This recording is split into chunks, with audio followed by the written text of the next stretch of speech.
30 push-ups here, up and over the wall, 21 overhead squats, back up and over the wall. That's 1 round. 3 rounds, cap is 7 minutes. 3, 2, 1, go. And they are off. They're going to start in on 30 push-ups right now. They need to do 3 rounds. However, they have to scale a 12-foot wall with a rope. And the push-up standard you're seeing, they have to put their chest and body on the ground, lift their hands off the deck. And we are looking at Lindsey Smith right there, powering through her push-ups again. Just as you say, they have to release at the bottom. It is hot. They are pulling their hands off. That is Stacy Tovar you are looking at right there. Very hot surface. It has been hot all day long. It has been out in the sun all day long, and they are having to shake their hands off right here. 30 push-ups, a big number, and that is just to get this workout going.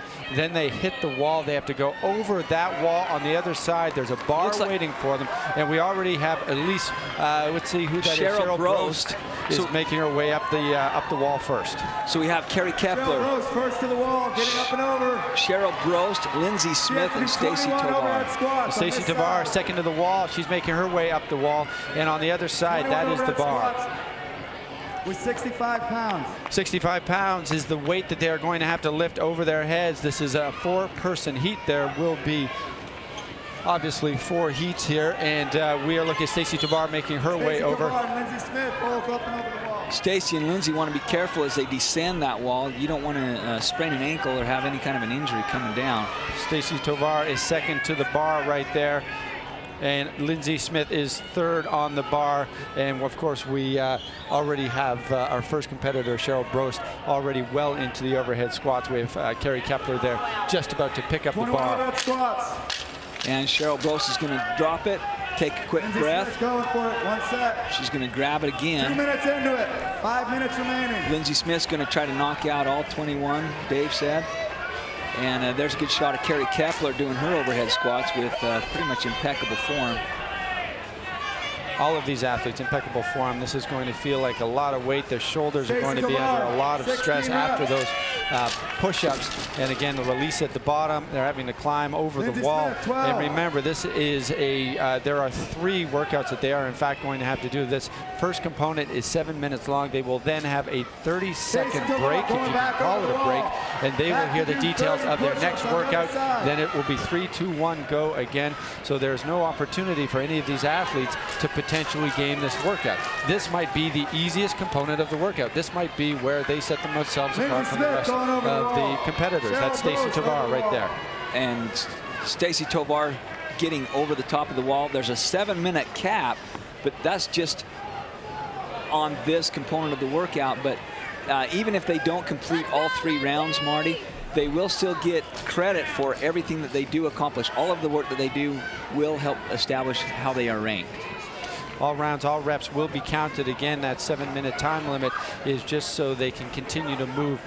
And that is a 12-foot wall, and this is so they can continue to move through all the athletes through the workouts.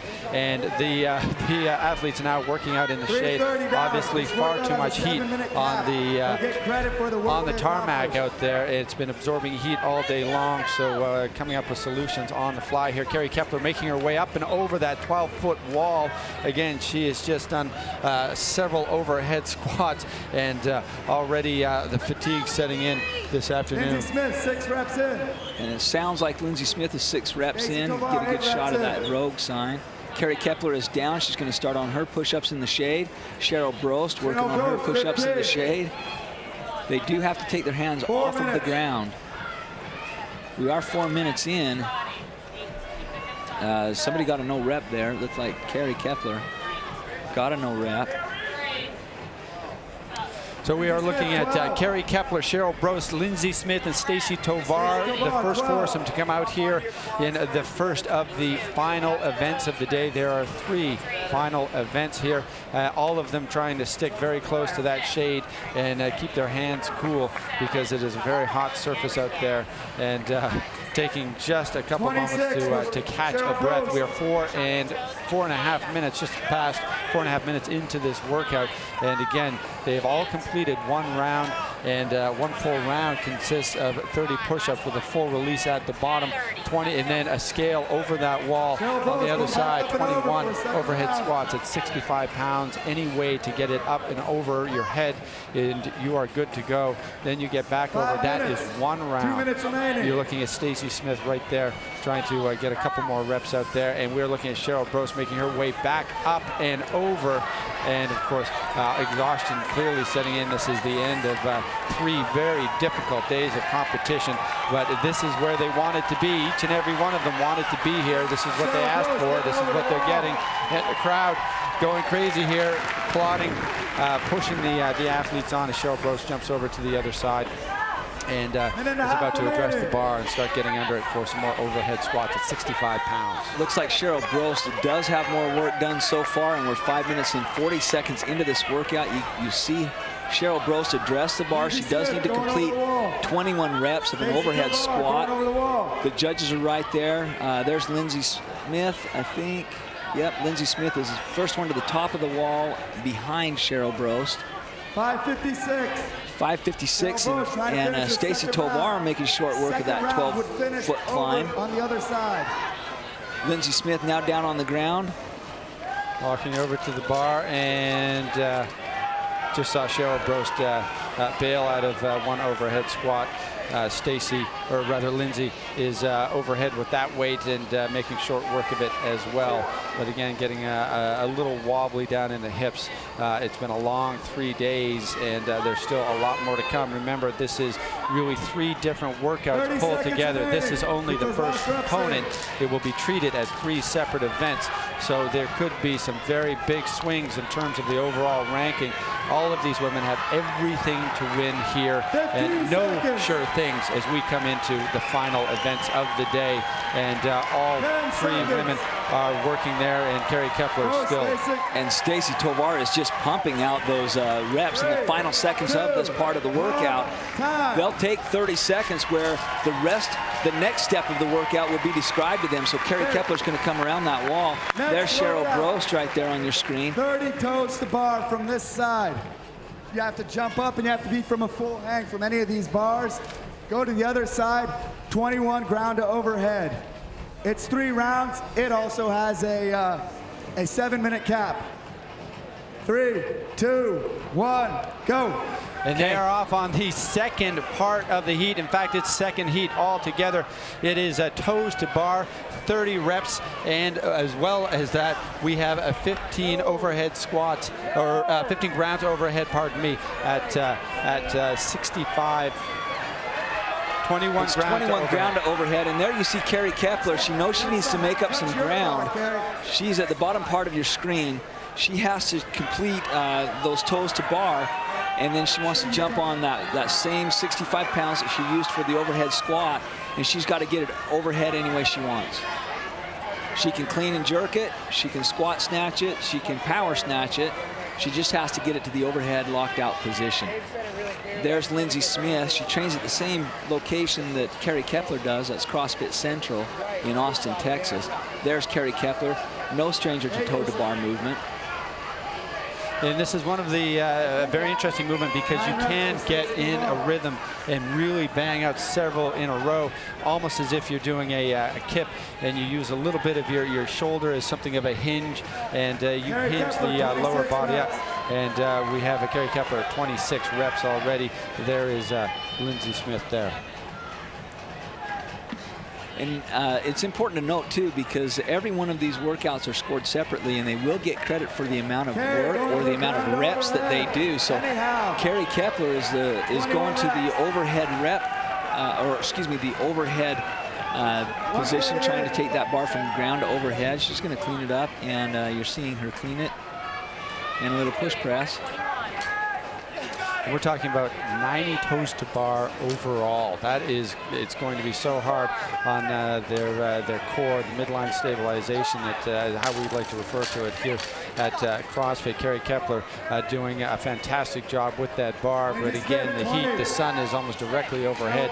The shadows out there very, very short. You can see that on your screen. The bars are hot, the hands are sweaty, they're coming off, and each and every one of them want to get out to that bar barbell, but it's only Carrie Kepler who's made it there so far. So again, Carrie Kepler, the last one off the first event, is now the leader in the second event. There is no gaming this, because there's no way to tell what's coming up next. As luck would have it for Carrie Kepler, this is a workout that fell right into, as we've been saying through the course of the weekend, the word wheelhouse again and again, and perhaps this is one that dropped right into Carrie Kepler's. Well, and you're exactly right, Marty. This is a perfect example of different athletes that have different strengths and weaknesses, and there is no gaming this. They found out just seconds before the workout started what the next part of the workout would be. Carrie Kepler, very comfortable with those toes to bar and holding her own when it comes to going overhead with 65 pounds. Now you see on your screen, Cheryl Brost and Lindsay Smith have both started their ground to overhead with 65 pounds. They need to complete 21 reps, and they're 3 minutes in. Dave just informed us. One more for Carrie. The options here for ground ahead, I guess, a very important thing to note. There are countless ways to go ground to overhead. Most of them are power cleaning, racking it on the front and going overhead. You can take it into a wide snatch grip, catch it low, stand up straight. The arms have to be locked out. The hips have to be open. The judges are watching for the full lockout at the top, but how you get there is entirely up to you, and it depends on these athletes' body types and their comfort with several different ways of pulling it. And of course, as most of them right now power cleaning it, it's a weight that's just comfortable enough. And what they're doing here, they can push jerk, push press, or shoulder press. Obviously, the most efficient way to do it is going to be your push jerk, and that is what Lindsay Smith is doing. And finally, Stacy Tovar is on the bar, a very proficient lifter. Let's watch her. She is going to power clean it, get it on that rack, and straight overhead. Head comes through, and a beautiful lift each and every time. If you're just joining us, we are in the first heat of the final competition of the individual competition for the females to determine the fittest female on the planet. Right now, these athletes are involved in going over, well, what they need to do first is 3 rounds for time, toes to bars, of which you're seeing Carrie Kepler complete those. And then when they complete 30 of those, they go to a barbell with 65 pounds on it. They're going to go from ground to overhead any way they'd like to. Most of the women you're seeing are doing a simple clean and jerk, or a clean and a push press, and getting that bar overhead and locked out. But every single rep that these women can complete will give them credit in the overall standings and help them in their rankings in those overall standings. So it's very, very important to give it everything they've got for the entire 7 minutes. Right now we just passed a 5-minute mark. It doesn't look like any of the women will complete all 3 rounds. 6 more. And that's why it's so important to get every single rep that you can. You don't know what those other athletes will do as they come up in the later heats, and so you got to put as much money in the bank, if you will, as you possibly can with those reps. Absolutely, and there's a look there, Cheryl Brost, and just behind her, Lindsay Smith, just behind her, Stacy Tovar in the red shorts. And we have the number 6B, if you were looking at that graphic, 6B, this is the 6th real event of the weekend-long competition, but there are 3 components, A, B, and C. They will each be scored separately, so you could take a first, a fifth, a 20th, or 16th rather, because that are all the competitors there, but that will go into your final ranking. It's as if we're packing 3 full events into a very short period of time. It still remains to be seen what 6C could be. It could be a short time domain, long time domain, it could be endurance, it could be just about anything. And we have 1 minute remaining, and then there will be a 30-second break, and the athletes will be told exactly what they're doing for the next leg of this workout. Carrie Kepler, again, the first back on the bar in this workout, and she was the last out of the first component of this 3-part workout. And Carrie is a good example of different techniques that you can use to get this bar from ground to overhead, because in her first round, she went ground to overhead by cleaning the bar up to her chest, what we call the rack position, and then she simply did a dip and a drive and push pressed it overhead. Now she's changed that slightly as fatigue has set in. She's actually cleaning it up to that rack position, and then she's doing a jerk. So that is 65 pounds. She needs to go overhead 21 times. With that, there's about 7 seconds left in this workout. Carrie has completed almost 2 complete rounds. Great picture of Carrie Kepler there, getting that last rep, taking it overhead. They have 30 seconds now. Let's listen to Dave.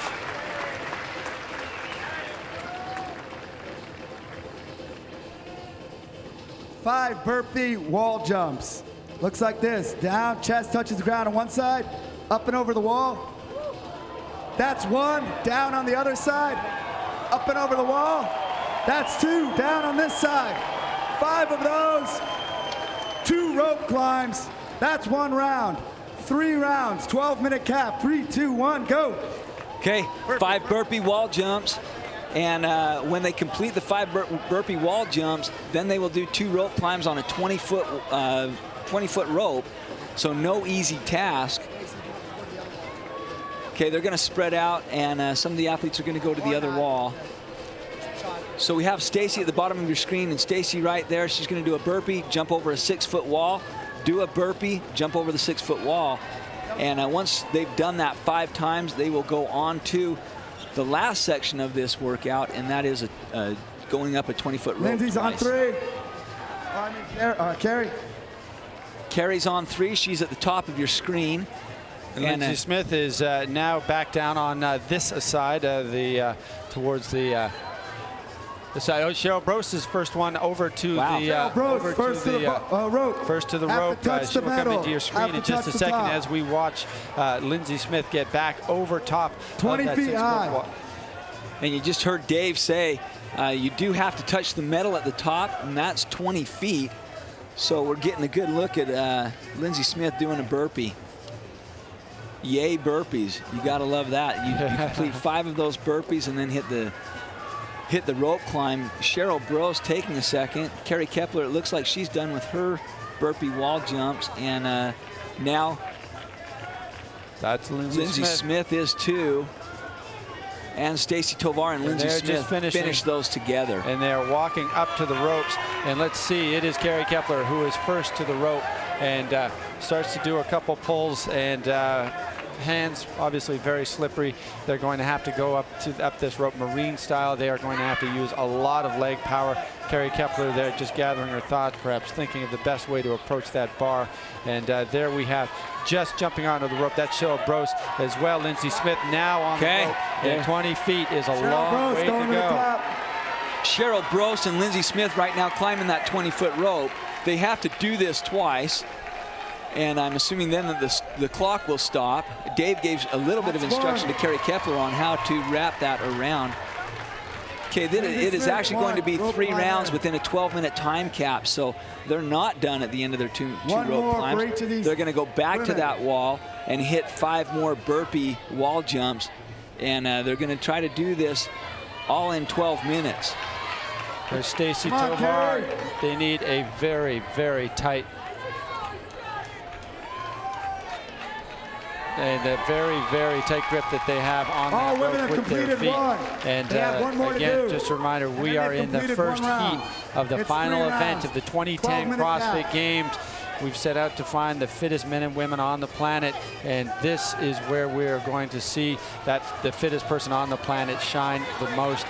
Everything to gain here in the last couple of events, the last 3 events, and we still have several heats to go.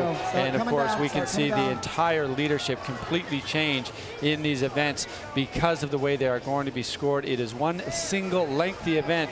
We're calling it Event 6, but it has 3 components, and each one of those components are scored separately. So they will be ranked 1st to 16th in each and every one of these events. There's Carrie Kepler right now.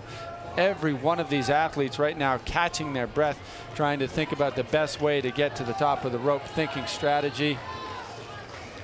And we have narrowed it down. We have narrowed it down to the top 16 females. You are witnessing the first heat, and that is the 4 females. Lindsay Smith is a little bit ahead right now. She has completed 2 rope climbs. You're just seeing her starting on the burpee wall jumps. She is in the lead as Cheryl Brose takes her second attempt up that rope. It is a 20-foot rope.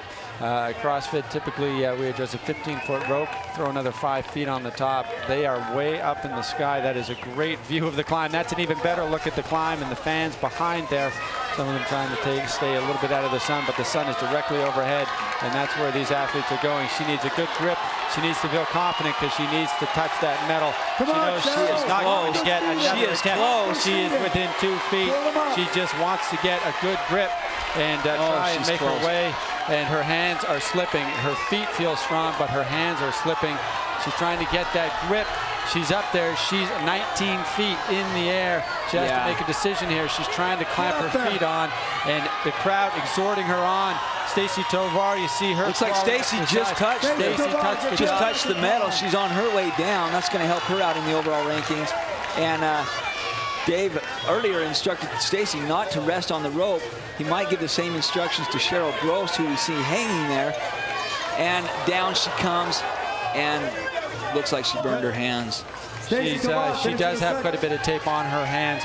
She might be very fortunate in that, but again, probably sweating through the tape.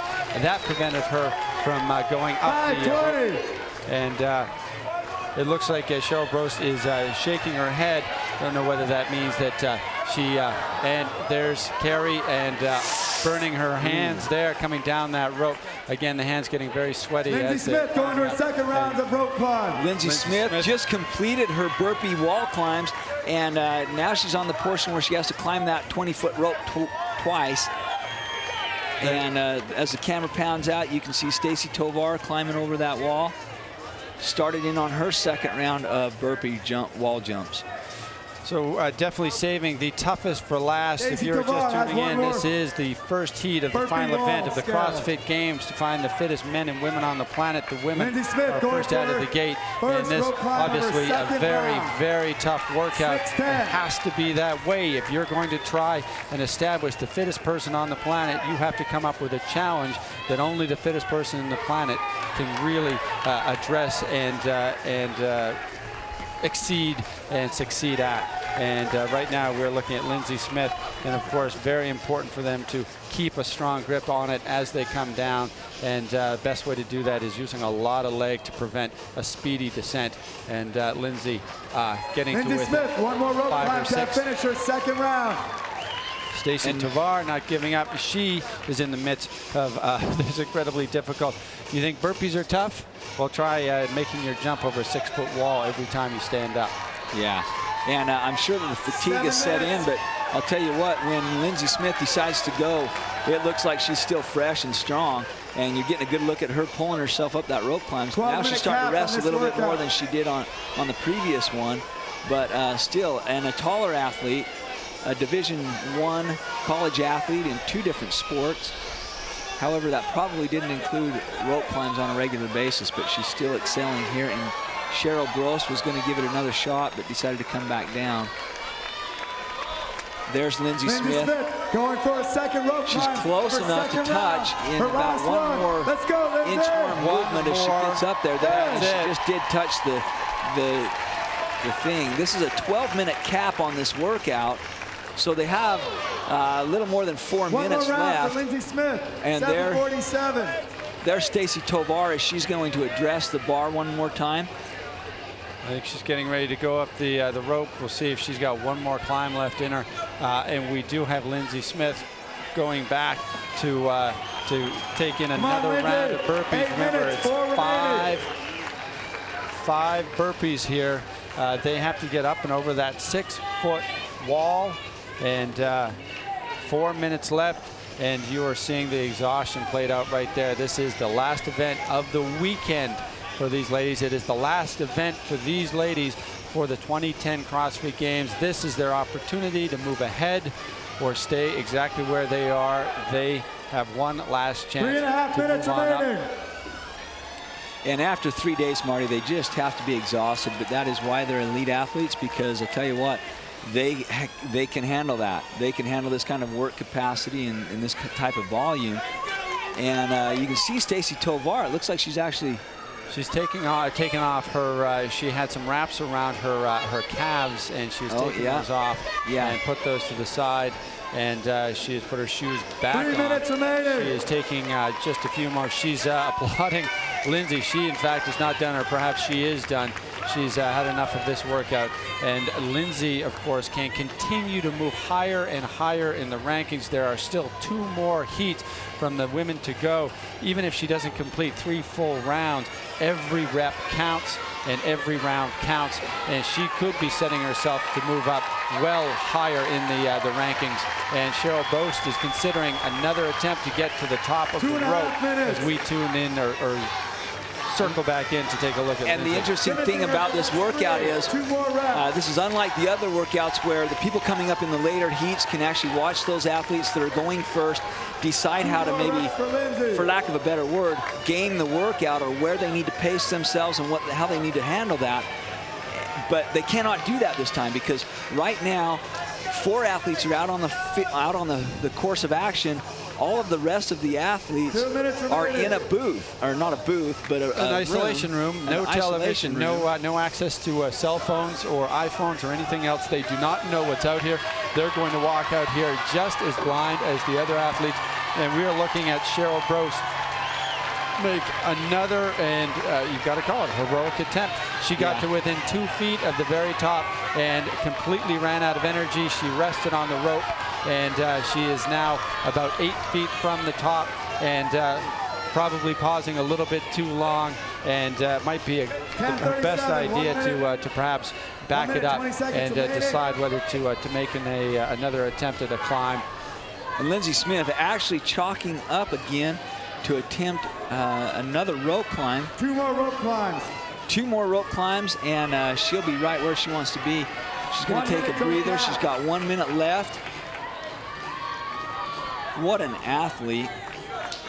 And what a competitor with lots of heart. Cheryl Boast as well did not have another rope climb left in her, but there's still a little bit of time.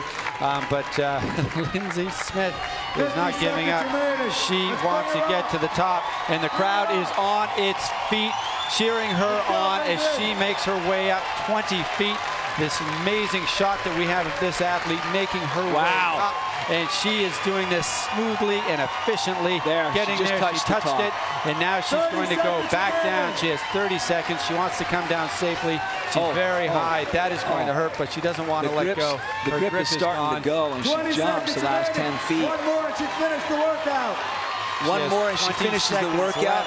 Carrie Kepler. Seconds left.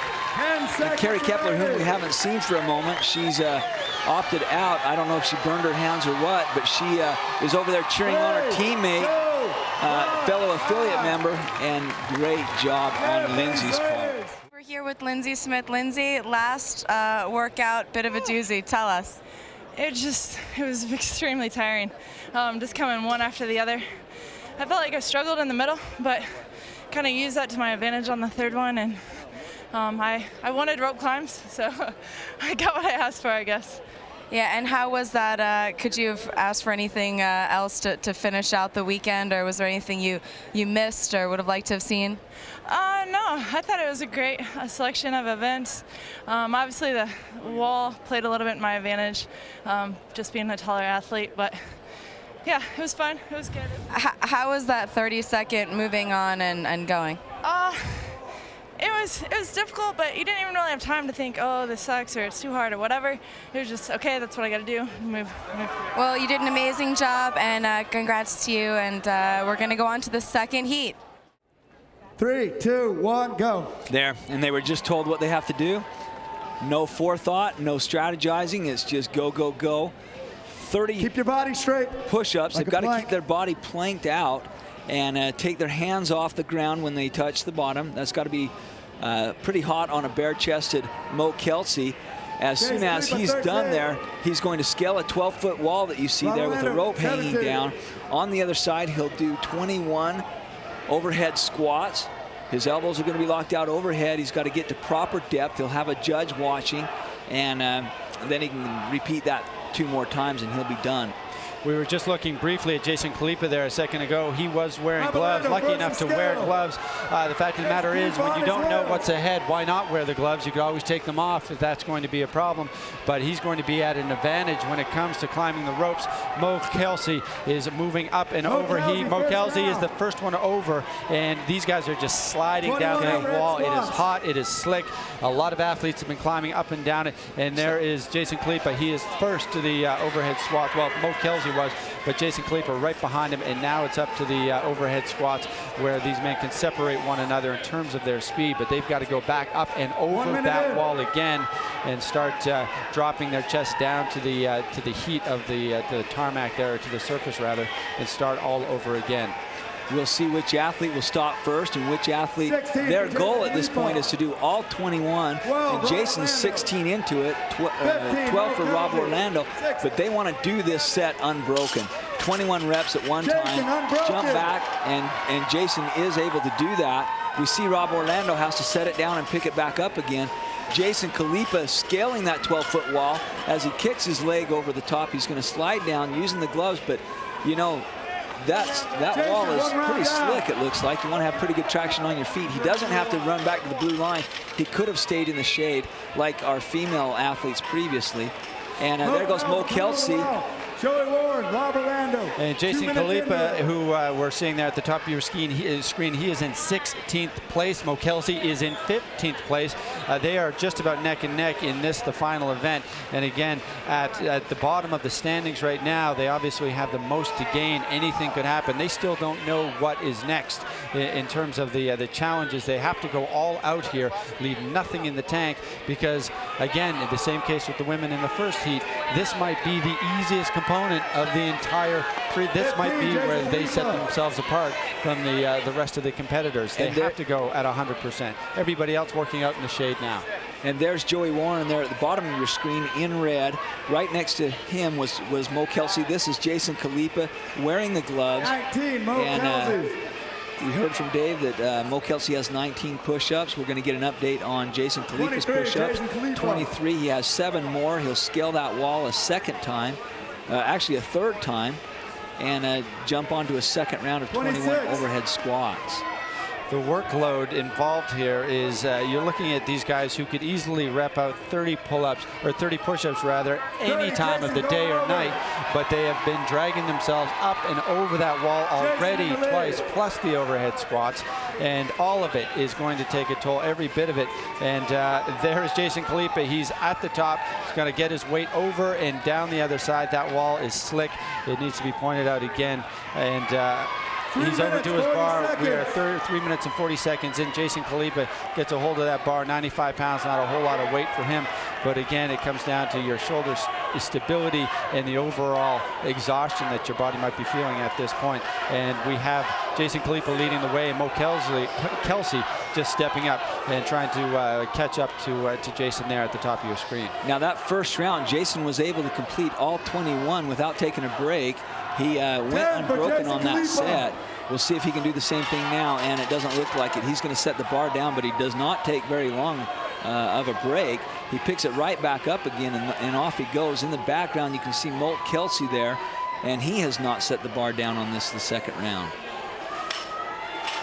Jason Kalipa setting it down again, but as you say, you know, that takes time to pick the thing up. It takes energy to pick it up and go overhead. More energy too. And Mo Kelsey doing a great job just repping it out. And how many did Mo get there? We're going to find out here in just a second.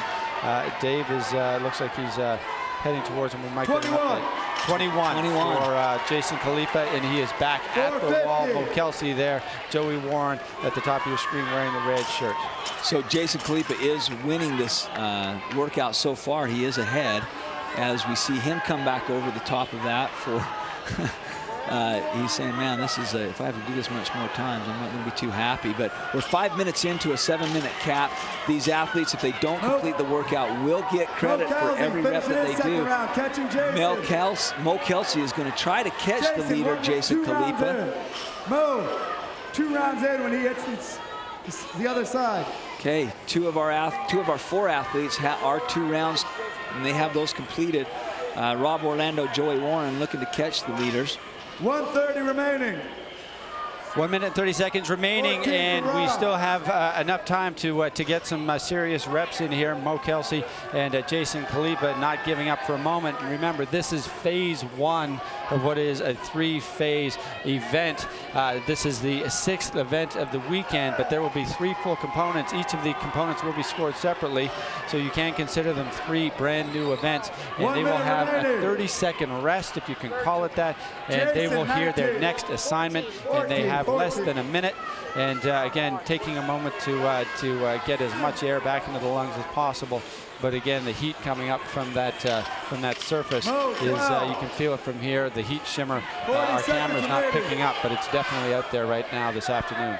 In fact, Marty, you say a 30-second rest. I think with the women on that last heat, I don't have a stopwatch, but it seemed like a lot less than 30 seconds. It was a brief, this is what you do, and here you go. And off they went. They kind of looked at Dave like, wow, are you kidding me? The only thing that these athletes know at this point, they're almost done with the first of 3 components. They do have 2 more workouts that will be scored separately. That gives them plenty of room or plenty of opportunity to move up that leaderboard. As we see in the final seconds of this. Come around. Yeah, and there's time. The score, the 30 judges seconds. will count up all of the push-ups that they did and did complete. That will add to their rankings and help them out there. Now Dave is going to explain the second part of this workout. Let's go down to him. 30 toe to bar. You have to touch the bar that you're hanging from. You have to hold on a bar that you can hang fully from. 21 ground to overhead on that bar over there. 3 rounds, 7-minute cap. 3, 2, 1, go. That's definitely less than 30 seconds, I'm thinking. And not given much of a chance to even chalk up. Rob Orlando's going to take a second before he jumps up there. He's going to go toes to bar, which is a pretty simple definition of what that is. They simply hang from a bar and swing up, jam their toes against the bar, and then complete another rep. And Marty said earlier with the women that you can get into a little bit of a rhythm, but remember, they want to save that grip. They don't know this yet, but they do want to save that grip. You never know when that might come into play later on in another workout. You never know. You just never know. And they are going to find out soon. Mo Kelsey has 16 been for Mo. called back. 17 for Joey. 16 for Mo, 17 for Joey, and Rob pounding them out, doing a great job with a little kick at the end. And this is more of an all-body exercise than you think. You might look at that and 20. On the surface say, well, that's just 21 for abs, Mo but boy, Kelsey. there's a lot more to it than just that. And Mo Kelsey, it sounds like, is at 21. Rob, I'm not sure what number he's on, but boy, he's 14 for Jason. He's repping them out fast. 14 for Jason. They're going to do 30 of those 23, Mo bar, Kelsey. and then they're going to jump under a 95-pound bar and try to go from ground to overhead. Once again, there's several methods or techniques to do that. 21, ground And, overhead, anyhow, You can simply anyhow. squat snatch it, power snatch it with a wide grip and going right from the ground up. And Joey Warren is our first athlete to that point. You could also clean it, you can jerk it, you can 95-pound bars, 95-pound bars. So Joey looks like he got 1 rep in and says, I'm going to take a breather for a second. Mo 95-pound Kelsey. bar, and he does the clean and looks like a push press. A little bit of a jerk there. Mo Kelsey behind him, now starting in on his 21 ground to overhead with 95 pounds. And 2-4, how much Jason work is Mo Khalipa. doing? I mean, when he was hanging from that bar, doing the toes to bar, 28 Rob. his wingspan is that much longer than everybody else. The distance that his feet have to travel to get above his head, far more than any of the other athletes. There's Rob 21 Orlando ground there, just overhead. stepping off the Anyhow. bars. And let's see how efficient he is when it comes to this. This is not a lot of weight for these guys, but they are exhausted. Their shoulders are beat. And in terms of the efficiency, let's have a look at Rob, making it still look easy. He's making sure to lock out Joey at the top. Warren, 10. You don't want to miss a rep this far in the middle of the a very hot afternoon at the Rob, end 3. of an incredibly difficult weekend. You want to get your name on that cup, on that trophy. You want to be in contention at the top. You don't want to have to make your way through sectionals and regionals ever again. You want to be invited to the CrossFit Games. That's another one of the aspects 12 for that Joey. these men are fighting for here as well. They want to come back and they 10 want to be for right Mo. at the very top as well. Jason Khalipa taking it overhead there. Gloves, Well, very smart 6 option. for Jason. Very Jason smart option. coming And back. you know, one thing to remember is that these workouts are designed to reveal weaknesses, and it's designed so that the more well-rounded the athlete is, the more that they will excel, and we're seeing that take place. It looked like Jason Khalipa not real proficient when it comes to toes to bar, but very efficient at taking the 95 pounds and going overhead with it. And you saw Joey Warren, one of the members of this first heat, didn't do quite as many reps on the first part of this workout, but yet I think he's now leading this part of the workout. Joey Warren is doing a great job, and you're looking at Jason Khalipa there at the bottom of your screen, and that is Khalipa right there dropping the bar. We'll get a count on where he is at. We are 4 minutes in, just turned 4 minutes in, and we are looking at Rob Orlando repping them out too. He certainly looks the smoothest on this particular part, hanging on to the bar a little bit longer, not dropping from the top. He's doing 3 or 4 in a row. 17 for Jason Khalipa. We'll get an update here on the numbers for Rob Orlando. He's got 3 more now. And Rob has 17. It's going to be a race. And on the left part of your screen in the red shirt, you can see Joey Warren, who's taken a second to catch his breath. We've got a 7-minute time cap on this portion of the workout too. We're at 4 minutes and 30 seconds. And all athletes now have completed 1 round of a 3-round workout where they're going to do 30 toes to bar. And you see Mo Kelsey demonstrating that movement right now alongside Joey Warren, his fellow competitor. Joey, 10 rounds, 10 reps in. Joey is 10 reps in, we're being told. They're going to do 30 toes to bar, jump back on a 95-pound barbell, and go ground to overhead any way they want. They can snatch it, squat snatch it. They can clean and jerk it, clean and push press it. It doesn't matter. As long as they get the weight overhead and locked out, then the judge will tell them it's a good rep. And if you are just joining us, this is the first heat of the final event for the men's competition for the 2010 CrossFit Games.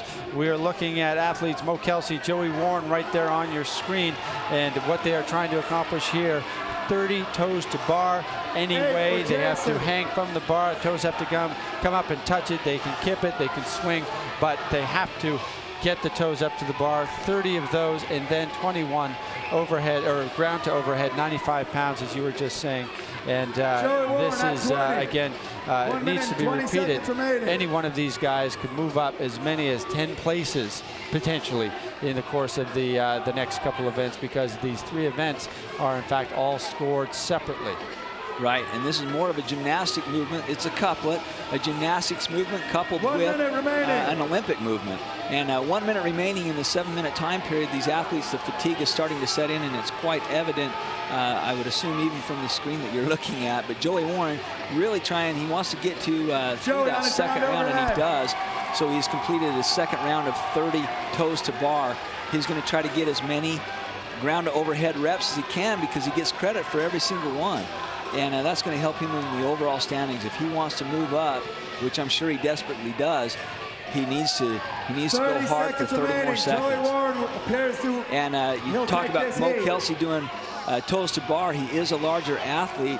In fact, one of his legs probably weighs the same as 2 of mine, so he's lifting a lot of weight a long distance with a big range of motion. 20 seconds left. There's a shot of Jason Khalipa as he's telling himself just to go, go, go. And the mind needs to take over and tell the body who's in charge. They have to decide whether they want 5 more seconds of rest before that 30 seconds. Yeah. Joey takes that heat. Because they don't know what's going to be next. These might be easier reps to stick in the bank. 5 burpee wall scales. You touch the ground on one side, you go over, touch the wall, ground on the other side, that's 1. Wherever you end on your 5th on the ground, you then go around to the other side, 3 rope climbs, 3 rounds, 12-minute cap. 3, 2, 1, go. And they are off on the last portion of this workout, so they're going to do 5 burpee. They need to touch the ground and scale the wall. 5 of those and 3 rope climbs. The women only had to do 2, but these athletes have to do 3. And I'm sure that Jason will be glad that he wore his gloves on the descent on those 20-foot ropes. And these burpees, perhaps these are the most devastating burpees ever devised. Probably took quite a bit of time to come up with something that would make the burpee even worse than what we saw at some of the regionals, having to hop over various and sundry obstacles. Oh, I know. Why don't we make the obstacle a 6-foot wall and see how these guys do? Yeah. And there, Mo Kelsey and Jason and Mo are tied getting to the rope. but it is, let's see who's first on the rope. Both of these guys deciding on how to attack it. And Mo Kelsey, of course, the firefighter, would see if he is able to lock in and get the work done. And Mo Kelsey struggled with Mo Kelsey climbs at the Northwest Regional. Yeah, he struggled with the rope climbs at the Northwest Regional. Jason Khalipa doing a great job of getting up to the top of the rope. You see him there in the forefront of your screen. They have to touch that metal scaffolding, which Jason does. Now he has to go down that rope and do it 2 more times. That will be 1 round in the 3-round workout. Jason and Mo both have 1 rope climb. It's a 20-foot rope. They have to touch that scaffolding. And Mo really shaking out the arms. He is a firefighter, but he's a heavy breathing firefighter at this point. Heavy breathing firefighter and a 220-pound firefighter. And here's Rob Orlando making his attempt, and there's Jason Khalipa on his 2nd attempt. He's already got 1 in the bag. Rob Orlando looking very strong on that rope, and he's moving his 180-pound frame up there pretty efficiently. And some great pictures there to give you an idea just how high this is. Mo Kelsey unable to get the 2nd rope climb in, decided to go back down, rethink it, give his hands a chance to recover perhaps. Joey Warren struggling there, and there's Jason Khalipa tapping the top, and he is on his way down, and he was able to slide down because of the gloves. None of the other competitors will be able to do that, and we are looking at Joey Warren also getting to the top right now. He is just at the top of your screen right there by the counter, 2 minutes and 23 seconds in. And the time cap on this is 12 minutes. If they can complete 3 rounds, then they'll be done. So it's whichever comes first, 12 minutes or 3 rounds. If they don't complete the entire workout in 12 minutes, they will get credit for each rep that they have completed. Mo Kelsey advancing up the rope. It's a 20-foot climb. He has to touch that scaffolding at the top. And we're turning this into a race. Several of the athletes are tied, or at least neck and neck. Jason Khalipa is on the rope. This is his 3rd rope climb. Mo Kelsey just finishing his 2nd rope climb. And we had a great picture of him getting up the rope in this fantastic picture of Jason Khalipa making sure his legs are locked in and ready to go, giving him an opportunity. These guys have been told to not rest on the rope, and that's it. He couldn't do it. And you're hoping that they're not burning those hands, and that grip does come into play. They had to hang from the bar earlier in the 2nd workout and do 30 toes to bar. And so being able to lock your feet on that rope is huge when it comes to climbing, simply because you can give that grip a little bit of a break, give the arms a little bit of a break, and you're incorporating a larger muscle group with the legs.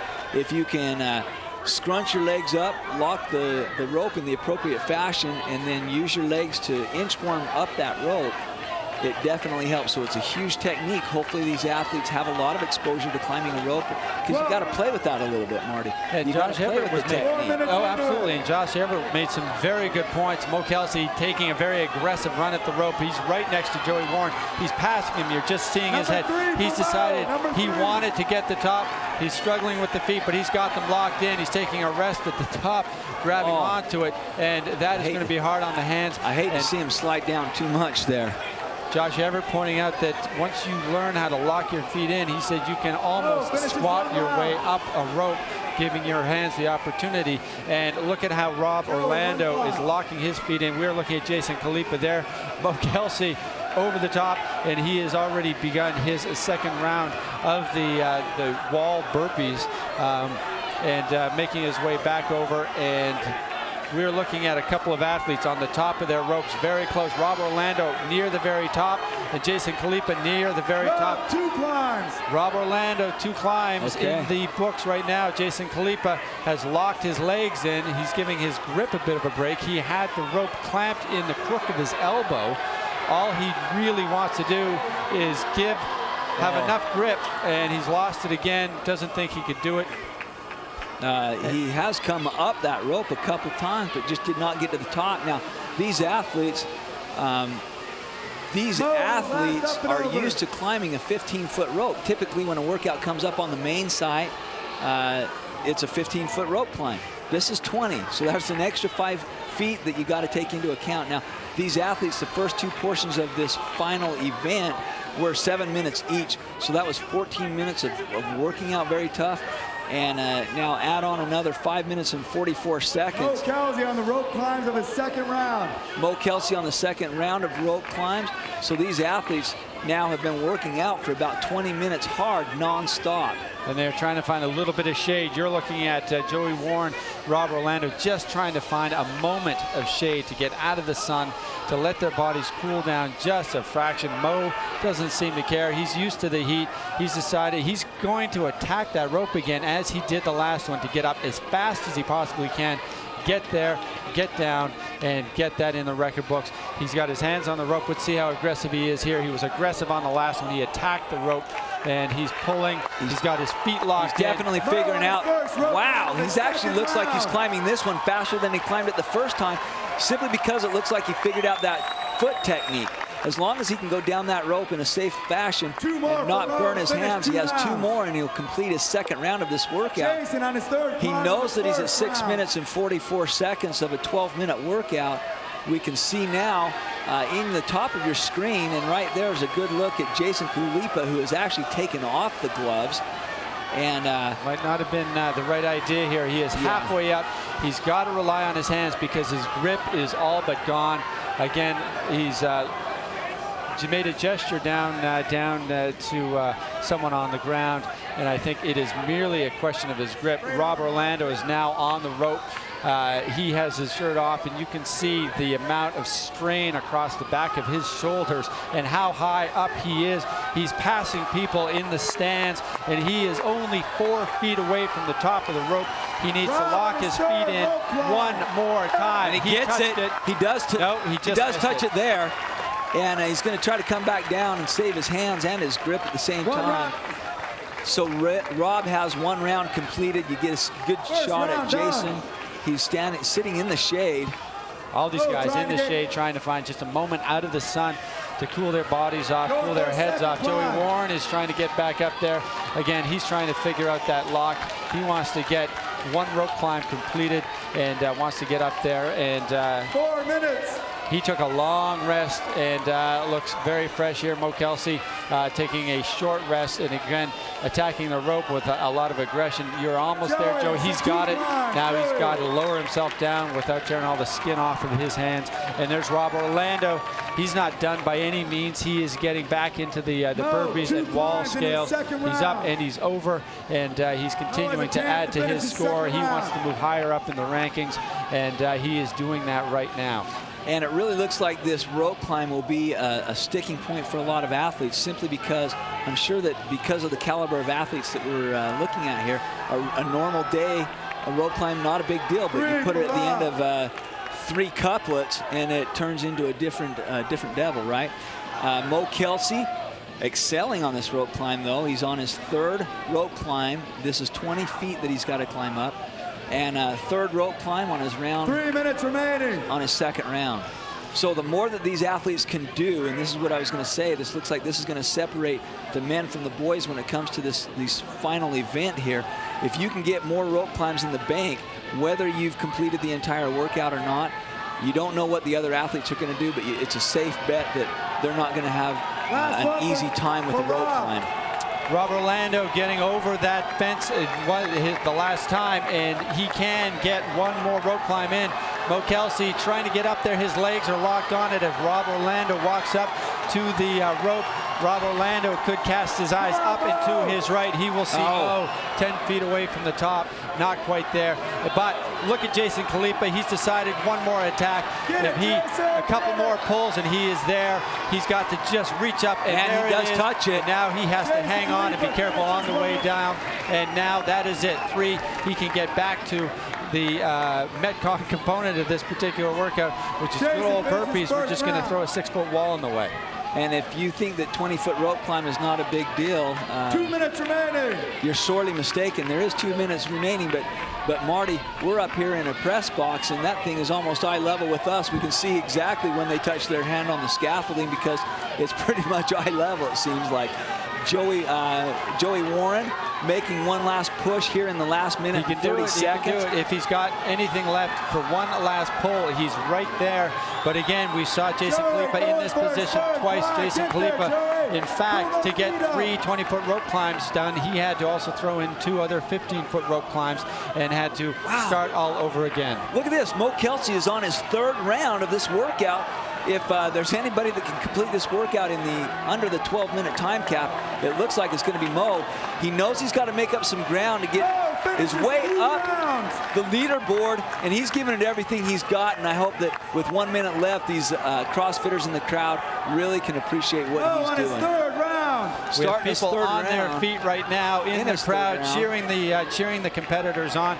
We've got Mo Kelsey just disappearing behind the wall there, but exposed on the sun.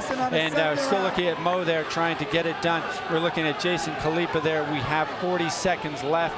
Mo continues to add to his score. We have Rob Orlando, who is 16 feet in the air. There's a look at Rob Orlando. As you said, there. Oh, he gets it. The press he box. does touch. You almost want to reach out and lend the guy a hand because we can almost reach it from where we're sitting up behind that rack that has been set up by the Jason Khalipa is going to give it one more try with short time remaining, 15 seconds. Every one that Mo does is money in the bank when it comes to climbing that leaderboard and helping establish where he ends up in this, the championship round of the 2010 CrossFit Games here at the Home Depot Center. And you can hear the crowd in the background. The crowd Dave is signals on that its it's the feet. end of the time limit there. 3, 2, 1, go. And they're off. Dave Castro there explaining the workout. He's going to become quite proficient at that. He has to do it for every heat that enters the arena. There's Heather Bergeron, and these women are pumping out the push-ups. They do have to lay flat on the ground, lift their hands off of the ground before they start the next rep. And these girls, their hands are going to be getting very, very hot. That certainly was the case in the first couple of heats that we saw. And we'll have to see whether there's enough shade at this point in time. And there we have one athlete shaking her hands out. That was Lauren Plumet shaking her hands out because the heat on their palms must be unbearable. And we have Heather, who has already moved into the shade, even farther into the shade as far as she could possibly get, keep the sun off her back and trying to find a cool spot for her hands. And she is on her way up the rope. And of course, right beside her, though, we have also on the rope, that's Rebecca Voigt, I believe, who managed to jump up on the rope just a second or two before, and they are up and over. I think that's Valerie that's the first one over. Oh, no, I'm sorry, it's not. It's 21 overhead squats. And 21 overhead squats now with 65 pounds. They do have to reach the appropriate depth at the bottom of that squat. And Heather Bergeron, your second and third athlete, Camille LeBlanc-Bazinet. There's a good shot at Michelle Kenny doing a perfect overhead squat. And look at Heather Bergeron repping out those squats over there. And as you look farther down that line, all of the athletes, and there a good shot of Heather Bergeron making short work, not resetting, just taking after those overhead squats. There's Camille from Quebec, Canada. Elise, that's Rebecca Voigt right behind her. Elise Umeda right behind her. And Camille, relatively new to CrossFit. Some of these athletes have been already several years, including Heather Bergeron, who had no problem whatsoever. Let's see how eagerly she attacks that rope. She was the first on the push-ups, but was not the first to get to the rope, and somewhat slower getting over. And right next to her, Michelle Kenny is scrambling up, and I believe that's Rebecca Voigt making it back over the top already. Rebecca Voigt moving ahead in this workout. Well, and remember, Marty, they want to do 21 of those overhead squats in a row. Every time that bar goes down, they not only have to dig into a precious resource of time, but also a precious resource of energy to pick that bar back up, get it over, and there's a good shot of Heather Bergeron going over the wall, being very careful on her descent so as not to sprain an ankle or twist anything on the way down. Heather up and over. There's Michelle Kenny, a former cross-country star in the Division I track level. And we're also looking at Camille LeBlanc-Bazinet on the far on the rope on the other side, and doing a pretty good job going over. And she is neck and neck with Lauren Plumey. They both get to the top at the same time and making their way over. And let's have a look at how quickly they make their way down. And of course, the gymnasts got over pretty fast and pretty confident dropping to the ground. And we are right back into the push-ups. That's Rebecca Voigt right there, repping out the push-ups. Right next to her, we have Elise Umeda out of Hawaii. And they must complete 3 rounds for time of, well, there is a 7-minute cap, but it's 30 push-ups. And you see the standard there. They must lay on the ground at the bottom of the push-up and bring their hands off of the ground. And then they have to climb that 12-foot wall. They need to scale it. There is a rope there to assist them. But when they get on the other side, pick up a 65-pound bar, put it in an overhead squat rack position, and rep out 21 overhead squats. Rebecca, 21. All of these athletes just trying to find a corner of shade, and it looks like that shade is in fact getting a little bit thinner as the day goes on. Yeah. So perhaps the athletes coming a little bit later might have no comfort whatsoever, but we'll have to wait and see. Of course, lots more to come. This is only the first leg of the second heat rather, for the women's final here at the CrossFit Games 2010 at the Home Depot Center in Carson, California. And you're looking at the details there on the bottom of your screen. 3 rounds for time, 30 push-ups with a hand release at the bottom, 21 overhead squats. But let's not forget, the squats are on the other side of that wall. That's where they have to get to. At the end of it, they have 30 seconds where they will be briefed on the next component of the workout. And of course, the next component of the workout will be scored entirely separately. In other words, we're going to break this single event into 3 components. The 3 components are mini events. They don't feel like mini events because each and every one of these would stand alone as an extraordinary WOD in its own right. Well, you're right. And there's Rebecca Voigt, first one over the wall. And this is her 2nd round. So she has completed 2 rounds worth of the push-ups. And she's starting on her 2nd round of overhead squats. We'll see if she can complete 21 in a row. 5:22. And there's a shot of Elise Umeda, qualified out of Hawaii, and then through the Southwest Regional. Rebecca Voigt is also from the Southwest Regional, so we've got 2 athletes from the same regional side by side. There's Heather Bergeron, an affiliate owner out of New England.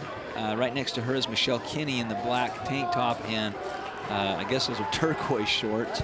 There's Rebecca Voigt and Elise Umeda, and we were just taking a look at Heather Bergeron, incredibly proficient when it comes to the overhead squats, smooth as if she's just doing it with a piece of wood overhead. And there's Lauren Plumet, who's still figuring out how to get over that darn thing. You're up quite a ways. You don't want to make a mistake. Yeah. And there's Heather Bergeron, as we were just discussing. Very proficient, and as well, all of these women, extremely good, extremely confident with this movement. And we're also looking at Camille LeBlanc, and that is Michelle Kinney in the blue shorts, and getting back on her bar. And Rebecca is back on the wall. She has 30 seconds remaining. She is attacking that wall, and she is going to get there and might be able to get a couple of reps on the other side. She dropped straight down, and she is in the shade, and she is going to try and get just a couple more reps. That is the right way to think about this workout.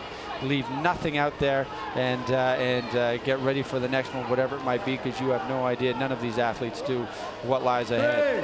15 seconds. The beautiful thing about a couplet is if you're not proficient with one, perhaps you're proficient with the other exercise. You can make up ground on the overhead squats if you're not really comfortable with the push-ups, or vice versa. Workout, 30 toes to bar.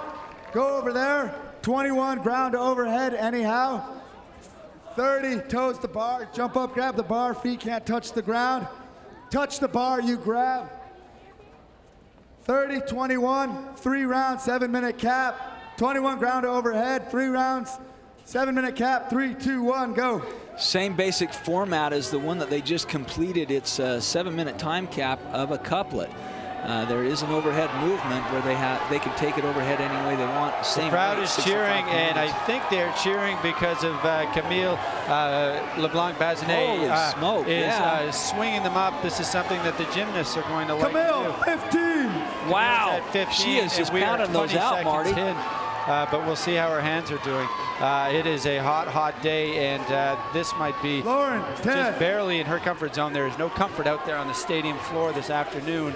It depends on how well they handle their discomfort, but this is certainly a movement that at least Camille will be comfortable with. But then again, all of these women have done this. All of them are CrossFit proficient, CrossFit trained, and some of them own their own affiliates. Some of them are CrossFit trainers. They know how to do this movement. It's how efficient they can do it with this level of exhaustion. 1 There's minute Lauren in. Plumy as well as Camille LeBlanc-Bazinet. And again, Camille wants to get into that rhythm. And once you lock your shoulders in, she turns it into some very quick reps. Camille, but, 27 in, 3 no more to go. swings involved, not kipping at all, just pulling her legs up very quickly. Well, and she only has 3 left. She's a minute 18 into this one.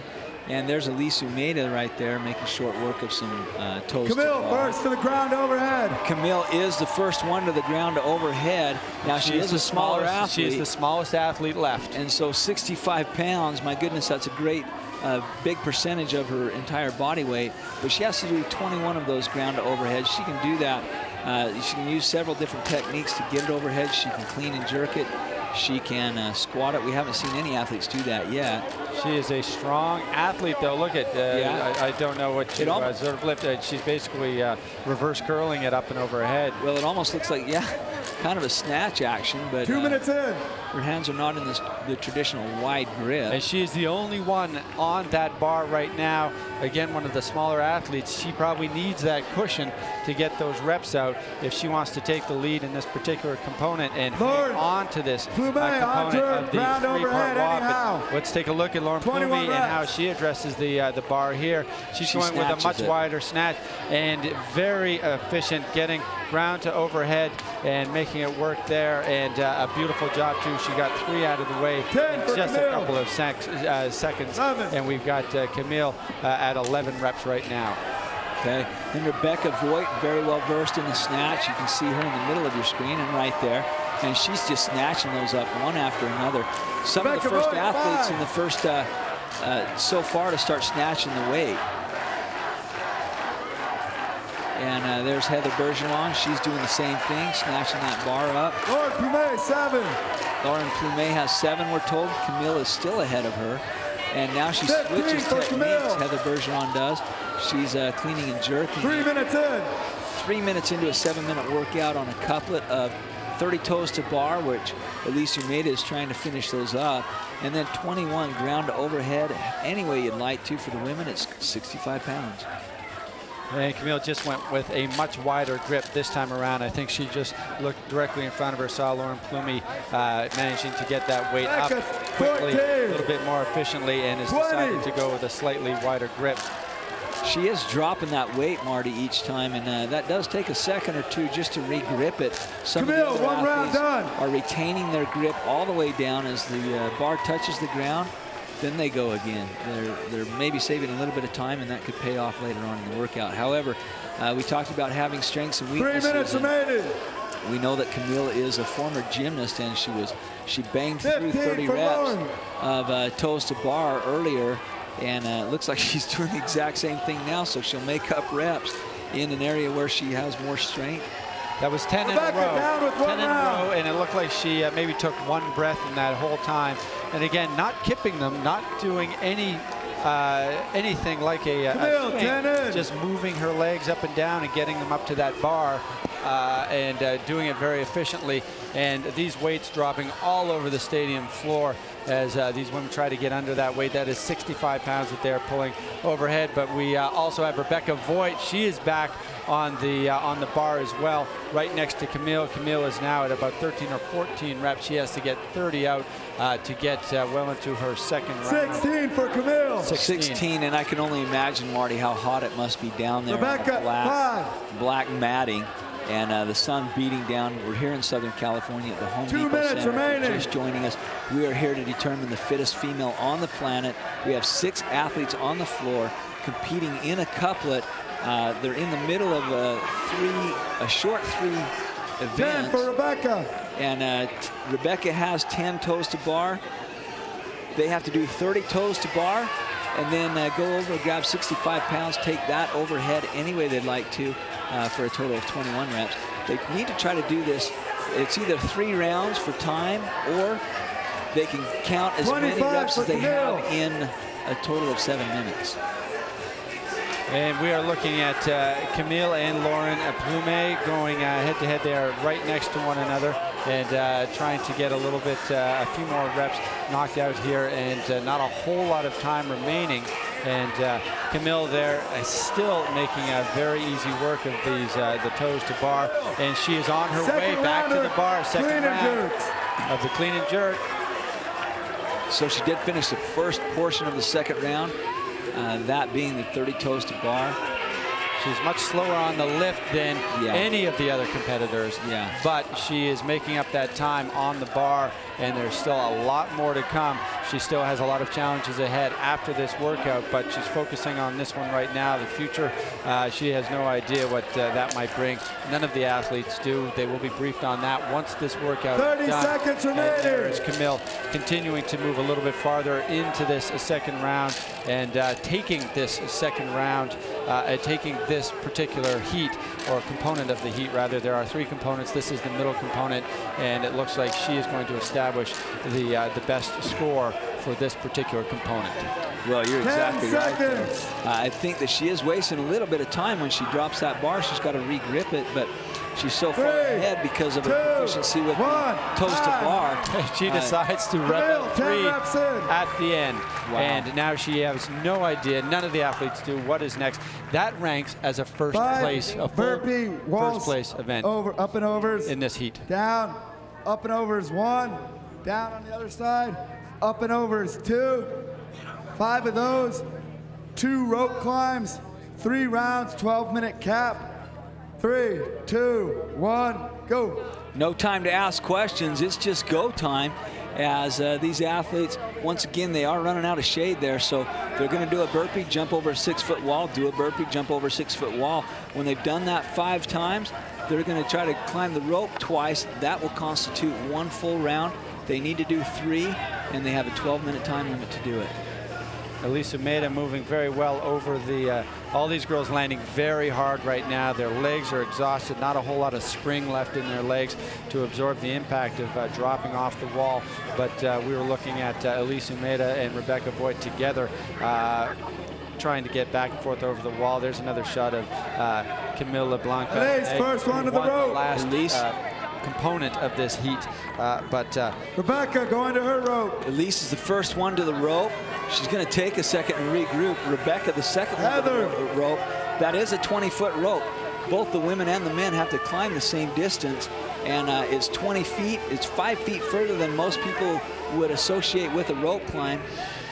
Typically, a lot of affiliates will do a 15-foot rope climb, but not in this case today. And that is a long way to look up, and we are looking at Elise Umeda, who is making her way to the very, very top. She has one rope climb done, and we have Rebecca Voigt also on the rope making her way up, and we have Heather Bergeron as well, and Lauren Plumet, the only person not yet on the rope. Michelle Kenny there as well. The only one not on the rope is Camille LeBlanc. Yeah, you're right. And our gymnast, you would think that this would play into her wheelhouse. And there's Lauren Plumet. It is very, very important to be able to figure out this technique of using your feet to help stabilize you so that you can save your grip, save your arm strength. Some women are doing this differently. There's a look at Camille. She is doing it. She has passed Lauren Plumet, who was on the rope a few seconds ahead of her, and she caught up and now making her way down. Some tremendous shots thanks to our jib cam there, taking us right into that 20-foot level, and what the athletes are seeing from Get your feet on the rope.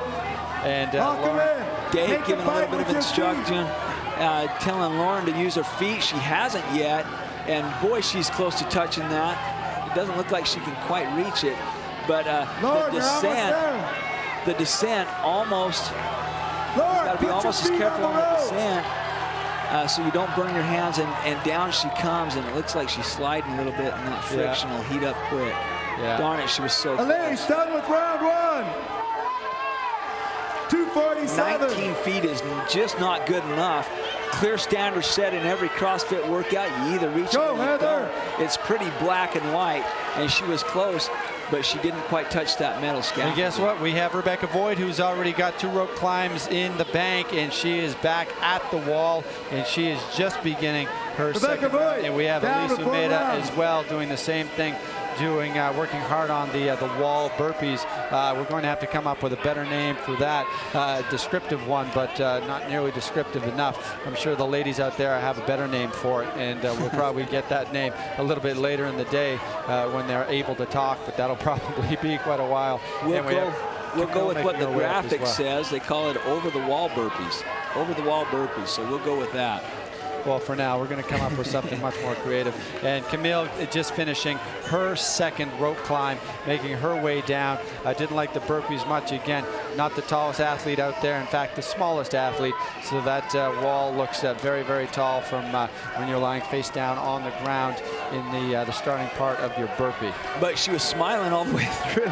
The camera showed her and she's smiling. If she can do that at the end of this workout, that says something about her character there. The true heart of the CrossFitter. Rebecca Voigt vaulting over that wall. And Elise Umeda doing the same thing. She did the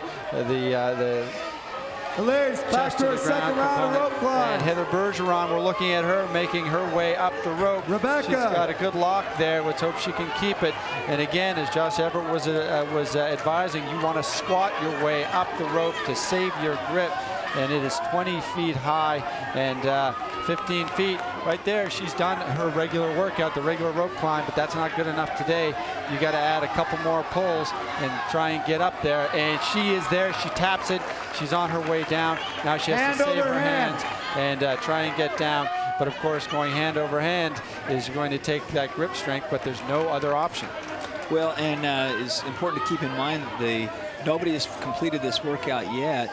The rounds to beat, 2 complete rounds plus 1 rope climb. So if these women can do that, that will definitely vault them up the leaderboard. And the crowd really getting into it. You can hear him in the background. Kelly Starrett here with his family. And Elise Umeda inchworming her way up. Rebecca Voigt touches the top of the scaffolding, and she's going to descend. There's Elise. Rebecca, 1 round, 1 rep into her second round of rope climbs. Elise Umeda right there at the top. All she has to do, 1 more pull. She has to get her feet locked in. She couldn't do it. Again, 19 feet. It's just not good enough on a 20-foot rope. And there's Heather Bergeron. She's definitely tired, fatigue setting in at the end of this time. But looking still strong, going over that wall. Very efficient. She's a big athlete, big, strong. Dropping on the other side. 6 minutes Again, remaining. all the cushion, all the spring, no longer in their legs. So every time they land on the ground, it is jarring, it is teeth rattling, and that's what we're seeing out there right now. And we're looking at Camille as well, taking a long run at the wall because it is so far over her head, but she's getting over. And we're looking at Heather Bergeron there, who is now making her way back to the rope, and so is Camille. And we'll see if either one of these girls has another rope climb left in them. That's right, Marty, and here comes Rebecca Voigt. She's on her way up, but I must say, if you're sitting at home, you've got a goal to get in better shape or lose weight. There's no secret there. Just do CrossFit, pay attention to your diet, get a zone diet. Rebecca just finished round 2. Head to your local affiliate. The coaches there will be able to instruct you on how to reach and accomplish your goals. 6:47. In a year or two, you could be out here competing with these girls. Yeah, and suffering in the crushing sun, because this does look like a lot of fun. But you know what? All these women are here to attempt to be named the fittest woman on the planet, and doing a very good job of getting to that point. And it looked like Heather Bergeron taking a very deep fall, very high fall off of that rope, but sliding down a little bit, a little concern from the audience. And Dave Casher walking over there as we take a look at Camille, again getting another rope climb in the book, and now making her way down. And whoever's wearing that crown, at the end of the day, when the dust settles, that crown of the fittest female on the planet, you can definitely bet that they have earned it. And it is well deserved after this weekend of rigorous testing. And we're looking at Rebecca Voigt Voigt on her third round.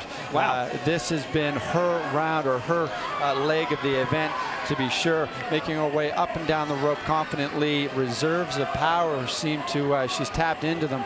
And again, one of the bigger athletes, no problem for her to hop right off that wall. But you got to get over it from that starting position, which is chin on the floor. We're at the 8-minute mark. We've got 4 minutes remaining, and the score to beat so far. Nobody's completed this workout, at least on the Rebecca men's has side. 2 rope climbs to finish, and she'll be Is 2 rounds and 1 Over rope the wall. climb. So if she can do 2 rounds and 2 rope climbs, she'll actually get a time on this rather than just a number, and that's exactly what these women want. And this is, we're looking at Rebecca Voigt, who this is the second heat of the afternoon, so she can move right up into the top 3 potentially with a strong performance here. And this is the strongest performance we have seen so far. She's going to get on that rope. If she can bang out 2 rope climbs in the next few minutes, she will have completed the this workout. That's exactly right, and that's what she wants to do. Nobody's finished any of the workouts yet. Rebecca could be the first. 3 minutes You remaining. just heard from She Dave. needs to Nobody do has 2 finished rope any of the climbs. workouts in the allotted time yet. She could be 2 the rope first. climbs in 3 minutes. 2 rope climbs in 3 minutes. And there's a shot of Camille LeBlanc-Bazinet. There's Heather Bergeron. She's back up the rope, about halfway. Once again, 19 feet's not good enough. You got to go the full 20. It doesn't matter whether you're used to training on a 15-foot rope or not. Rebecca And it Voigt. looks like Heather Bergeron just got another rope climb in, and she was just there at the top side of your screen. And Michelle Kenny just about to get there. Rebecca Voigt, though, is the one right in the middle of your picture, and she is the closest to finishing this workout. She's only got a couple more feet to go. All she needs is to reach up, and she's got it. She is now on her way down. Elise Umeda, not quite there. We're looking at Elise. She is 19 feet in the air, but 2 again, minutes 19 feet remaining. won't cut it. Rebecca She has 1 needs to more wrap her rope feet climb. around. She needs to stretch and get up there, and she can't rest. So far, it looks like she's going to have to decline the opportunity to get up on top one more time. 19 feet doesn't cut it. That is her second time she's climbed all the way up that rope and had to come down. There's a look at Camille LeBlanc-Bazinet going back up. This is her second rope climb of this round, and she does that efficiently. She's running out of time too. She wants to get a couple more burpees in the bank too. She's doing an excellent job on this workout and is moving up in the rankings as well. But we still have another heat yet to go. Michelle Kinney there, back over the wall. And again, can't stress enough how much is gone from the muscles in their legs, their inability. And here we have Rebecca Voigt. And it looks like her grip is gone, but she has tied whoever did it earlier. It was the best so far, 2 rounds plus 1 rope climb. She's there at that point.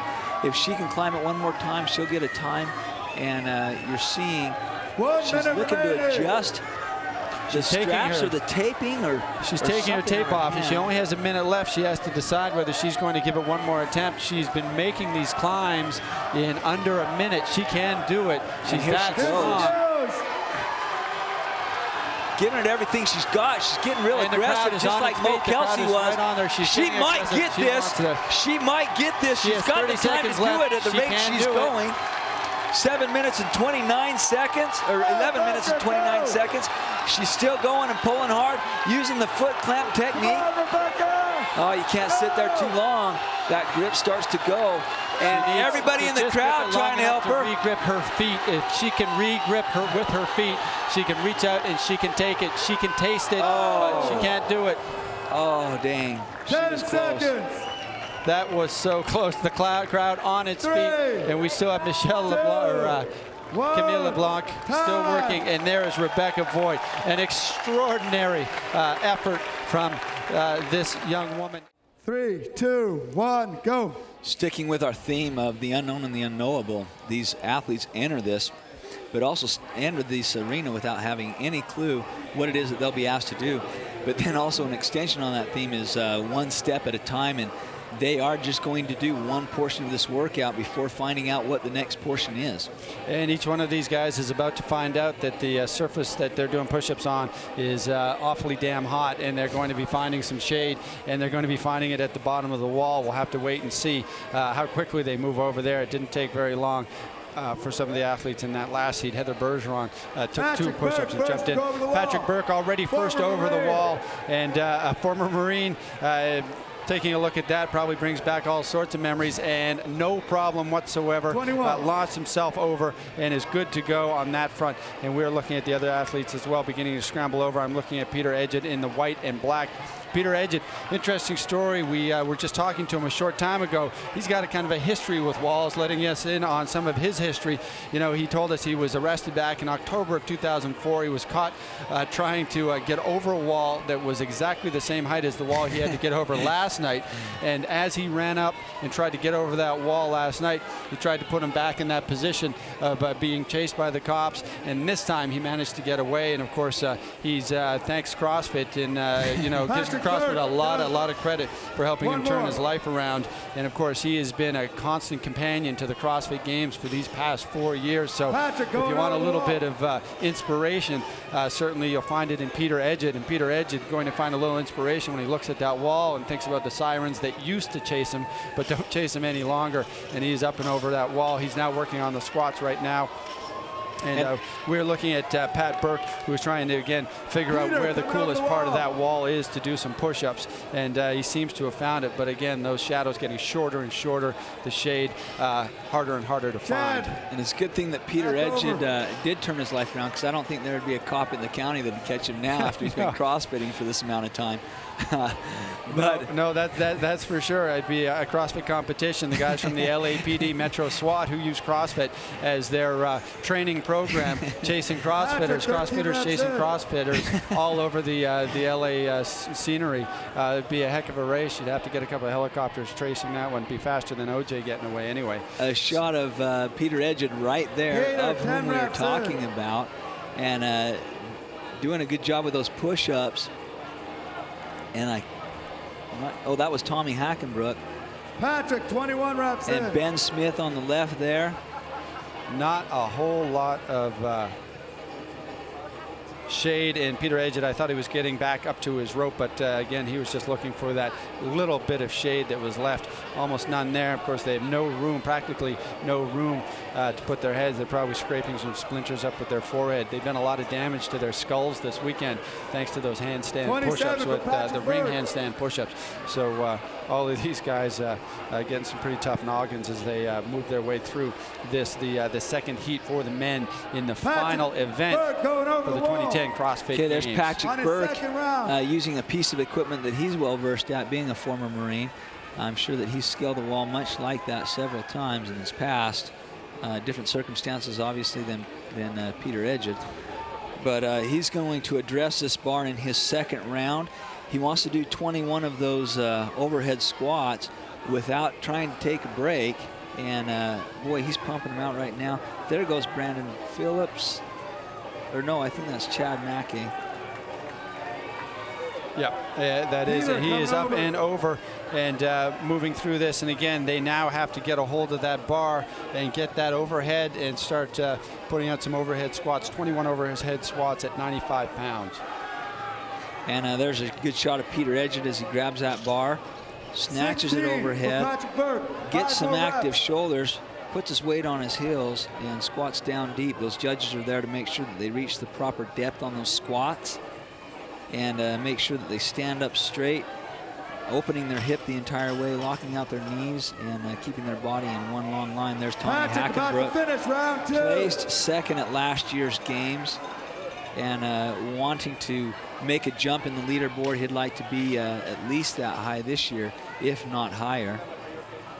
And as we look down from the broadcast booth, we can see Team Edgett just down below us, all wearing the same shirts. A lot of support here for Peter Edgett, the white softball shirts with the black sleeves. And you're looking at, I think that's Pat Burke right there.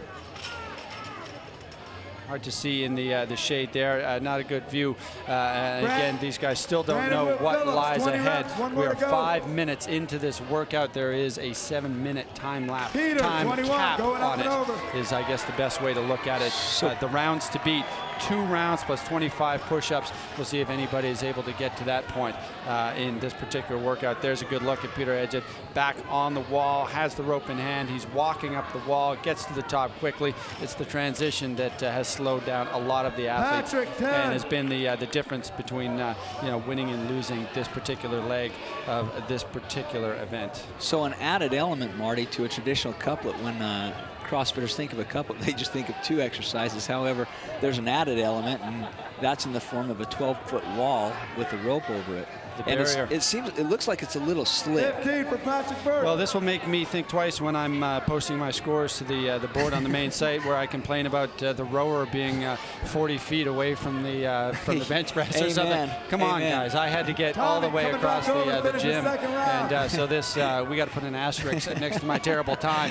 And I'll think about this: the fact that at least I didn't have a 12-foot wall and 95 degrees burning down on me, and having to get through that just to get to the other piece of equipment that I have to work with. And that was a 12-foot wall in both directions, not like going uphill to school like your grandparents did both ways, right? Very good point. Yeah.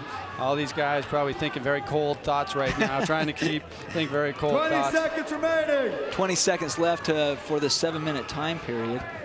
And they will get credit for every rep that they complete. That will help establish the rankings. 10 seconds left. Peter's going to try to get as many as he can. One more. Tommy Hockenbrook decides that he needed another 5 seconds rest. He doesn't know what's coming up next. We don't know. It could be something that is makes him very comfortable. He could, jump right up in the standings. He's kind of making that bet, deciding I'm going to rest for 10 seconds more than some of these other guys, but I'm going to get 10 more reps in the next workout, whatever that is. Touch the same bar that you're hanging on to. Make sure your feet are swinging. Once you complete those 30 toe-to bars, go to that side. 21 ground to overhead anyhow. 3 rounds, 7-minute cap. 30 toe to bar, 21 ground to overhead. 3, 2, 1, go. And they are off, and the stopwatch stops on the 30 seconds and starts on the 7 minutes. And they are hard at it, and they are getting the kips in, and that is a great shot. We're looking at Tommy Hockenbrook and Peter Edgett, and Tommy Hockenbrook a few inches taller than Peter and quite a few pounds heavier, and both of them, neither one of them having any problem with that, and getting the reps in. And already we have Tommy Hockenbrook back on the bar after taking maybe half a breath. Peter Edgett doing the same, and right there we're looking at Ben Smith and Pat Burke, and doing very well at Ben Smith, moving up very efficiently, much the same way that Camille LeBlanc-Bazinet. And there is Chad Mackey there talking to Dave Castro, and I think trying to get some specifics of this particular exercise, perhaps is on that he hasn't done before. And looking at that graphic on the upper right-hand portion of your screen, you see that the rounds to beat in previous heats, one complete round plus 6 ground to overheads. And so they were able to get through that second round worth of toes to bar and start on the ground to overhead. That's a 95-pound weight. They can use different techniques to get that bar to the locked out position overhead. Ground to overhead, 21. And we'll see some of these different techniques displayed now. Some of these athletes will just get a wide grip, which you see Tommy Hockenbrook do. And Ben Smith is at the other. They are going head to head. They're facing each other across the stadium floor. Every time Tommy Hockenbrook looks up, and he looks up, he only has a second because he's going through, and there's Ben Smith, and they are looking at each other. They are tied. And they are tied, looking at each other, going through these reps. Ben's going to take a step away, wipe the sweat off of his out of his eyes, and then come back and get that bar. Now, this weight is 95 pounds, and it's pretty much nothing for these athletes. They're big, strong athletes, used to doing these Olympic movements and doing it with a lot of weight. However, you put it at the end of a tough couplet that they've already completed, and at the end of a round of 30 toes to bar, and it makes a big difference. The fatigue on their lower back from trying to get their legs up and back, and the toes to bar, that is going to play out in how they're getting the weight overhead. And again, 95 pounds, nothing for these guys. We're looking at Tommy Hockenbrook there, who was just basically power snatching it overhead, throwing it overhead, and Ben Smith doing the same thing, but letting it bounce there. And the issue here, the number of reps. It is a low weight, but it is a ton of reps. You're bending down, up and down, and cumulatively, this is a ton of work that they are doing. And there you see in the lower right portion of your screen, you see Ben Smith, and he's just doing one at a time at this point. In front of him is Patrick Burke and Chad Mackey in front of him. There's a good shot.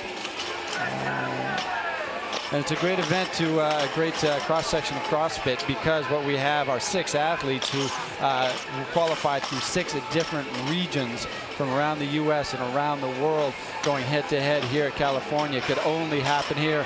And we have Tommy Hockenbrook starting round 2, and he's already in with the, he already has 3 of those toes to bar in the book right now, and taking just another quick breath. Again, Tommy Hockenbrook showing the stuff he's made of. He's not done with this competition by any means. That's exactly right. Taking second leaves you hungry for first, and I'm sure that's been feeding his intensity as he trains throughout the course of this last year, and this is the time to showcase that. Good picture here of the bars, and we're looking at Tommy Hockenbrook, who took second last year, as you say. And there's Ben Smith. He's on the bar, and he is efficiently getting the toes up to the bar. You can swing, you can kip, your toes just have to get there. Basically, he was just swinging those feet straight up.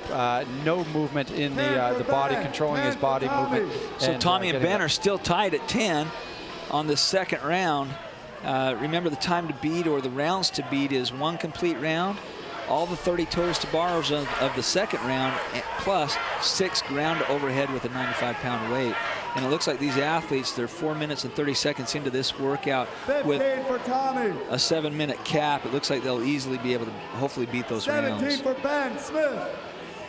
And we have, of course, some of the best athletes out there. Pat Burke has been great to watch, sort of emerging over the past couple of days. Again, one of those athletes wasn't talked a lot about coming in, though everybody knew he was there. Everybody knew how strong he was, how he performed in the qualifiers. Perhaps he merited quite a bit more conversation coming into it. There's Peter Edged right there. And of course, somehow showing up at all the CrossFit Games and still staying a dark horse. Again, fantastic story of his qualifications last year.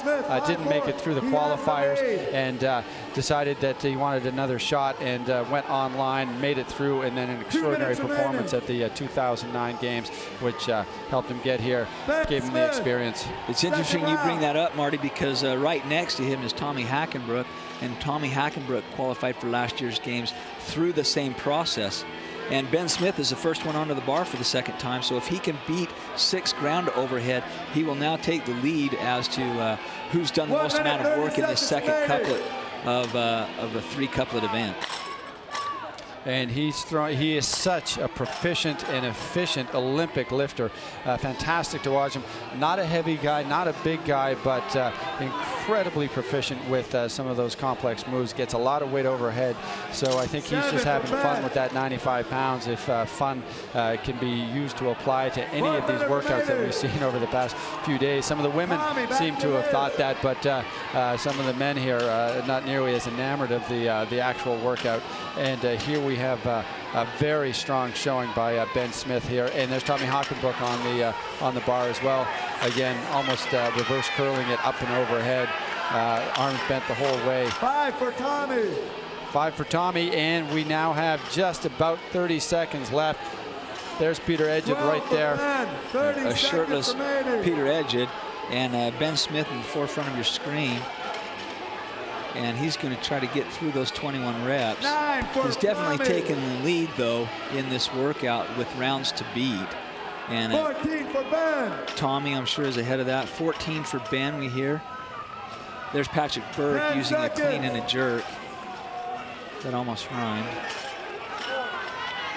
3, 2, 1. Thank And that is it. That is the end of the second component of this 3-component workout. Each of the components is going to be scored separately, so we can't call them 3 separate events. Jumps. That was all the way second down, event. Chest Let's listen to Dave. Up and over.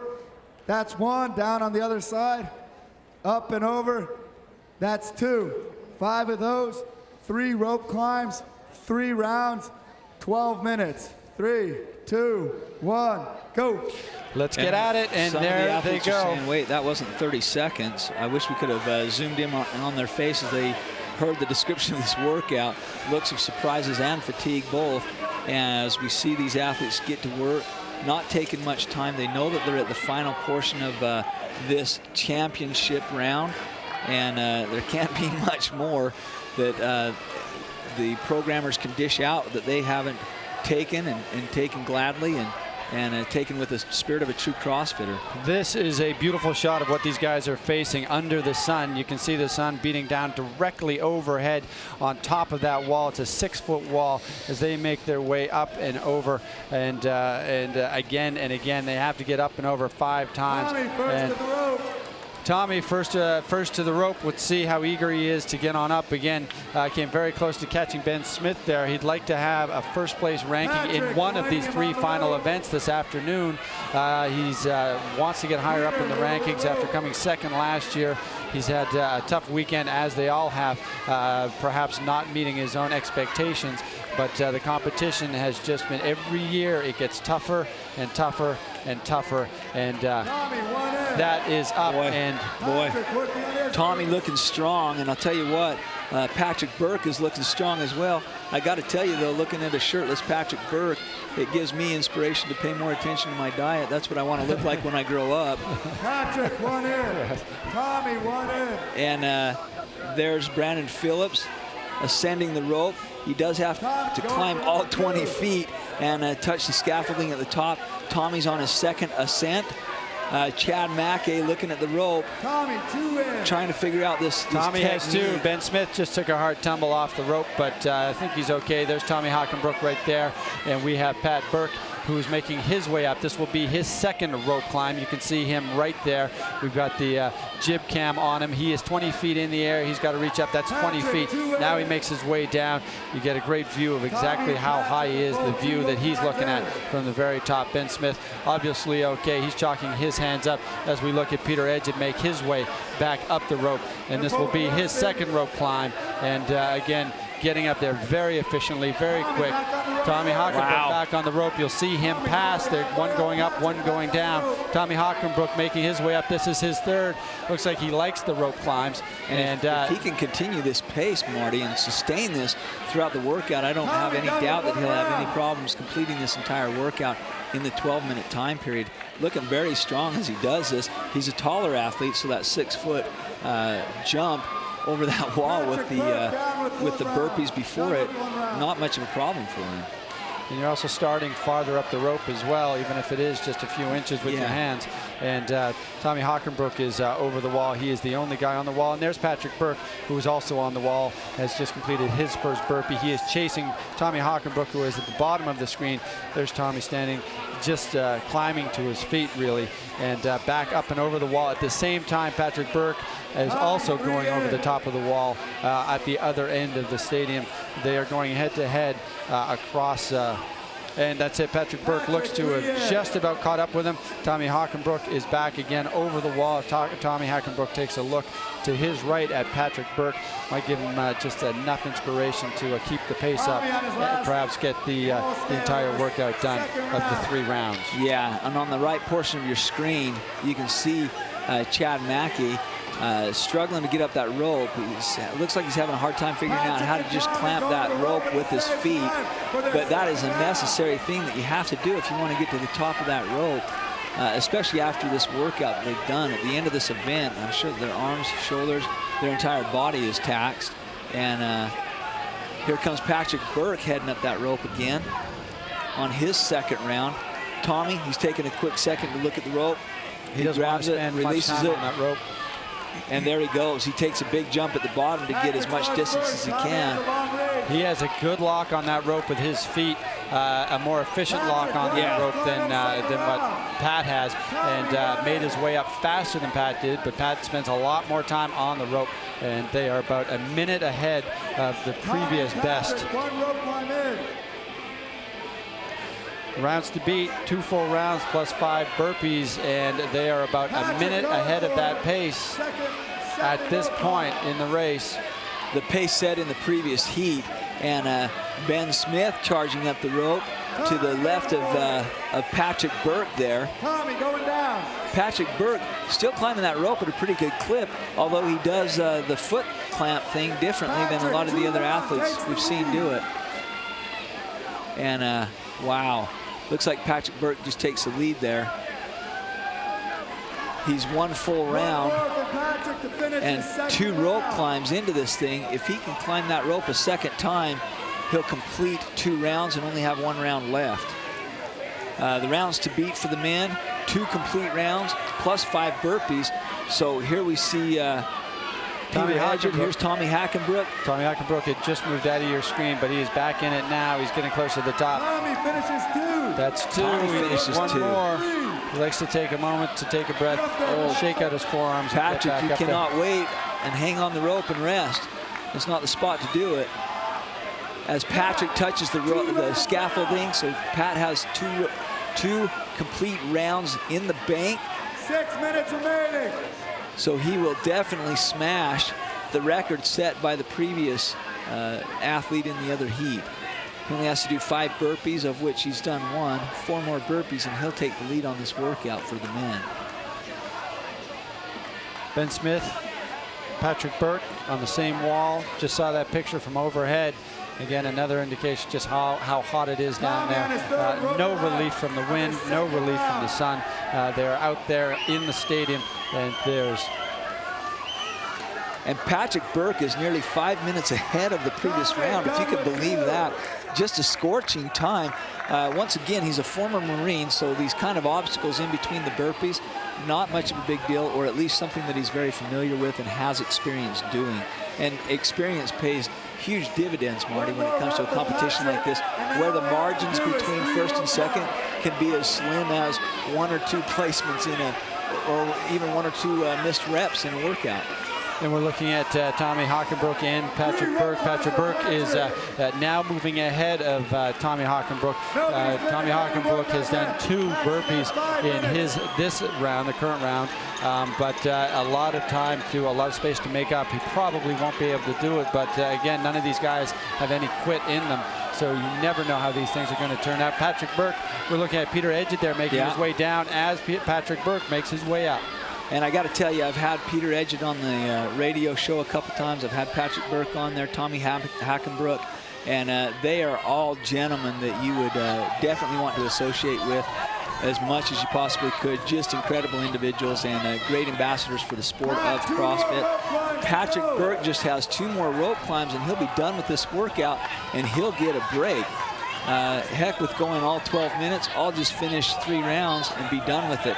Dave Castro pushing Tommy Hackenbrook to finish this workout. Tommy Hackenbrook has a good chance to finish this workout too. Nobody completed it the first heat. And let's have a look at Patrick Burke making his way up. What a shot there. That's what he is facing coming up, and we're going to swing down in this camera view and take a look. And of course, important to remind people as well about when the triplet last year, a very complex triplet it was. And he's feeling pretty confident there. Again, resting in the crook of his elbow. Very good clamp on his feet. Just Tommy Hackenbrook climbing up as well. Oh, Patrick's coming down. He did not touch the scaffolding at the top, so he will not get credit for that rope climb. You got to get all the way to the top, or it just doesn't count. And Ben Smith on his way down, being careful not to scorch his hands. Nobody on the ropes right now. Everybody's shaking their hands off, or they're on the wall, but mostly just shaking their hands off. And of course, Patrick Burke deciding how much time he needs to get the job done, and he will be, so far this afternoon, the only one to complete this particular workout. And again, he took a rest halfway up, and so far that has worked for absolutely nobody. Taking that rest and sort of readjusting your grip part way up, it just doesn't get any easier. Patrick Burke, he's doing some big long pulls rather than short scrambles up the rope, and he is just about there. He is I think he'll do it this time. I think he'll do it this time.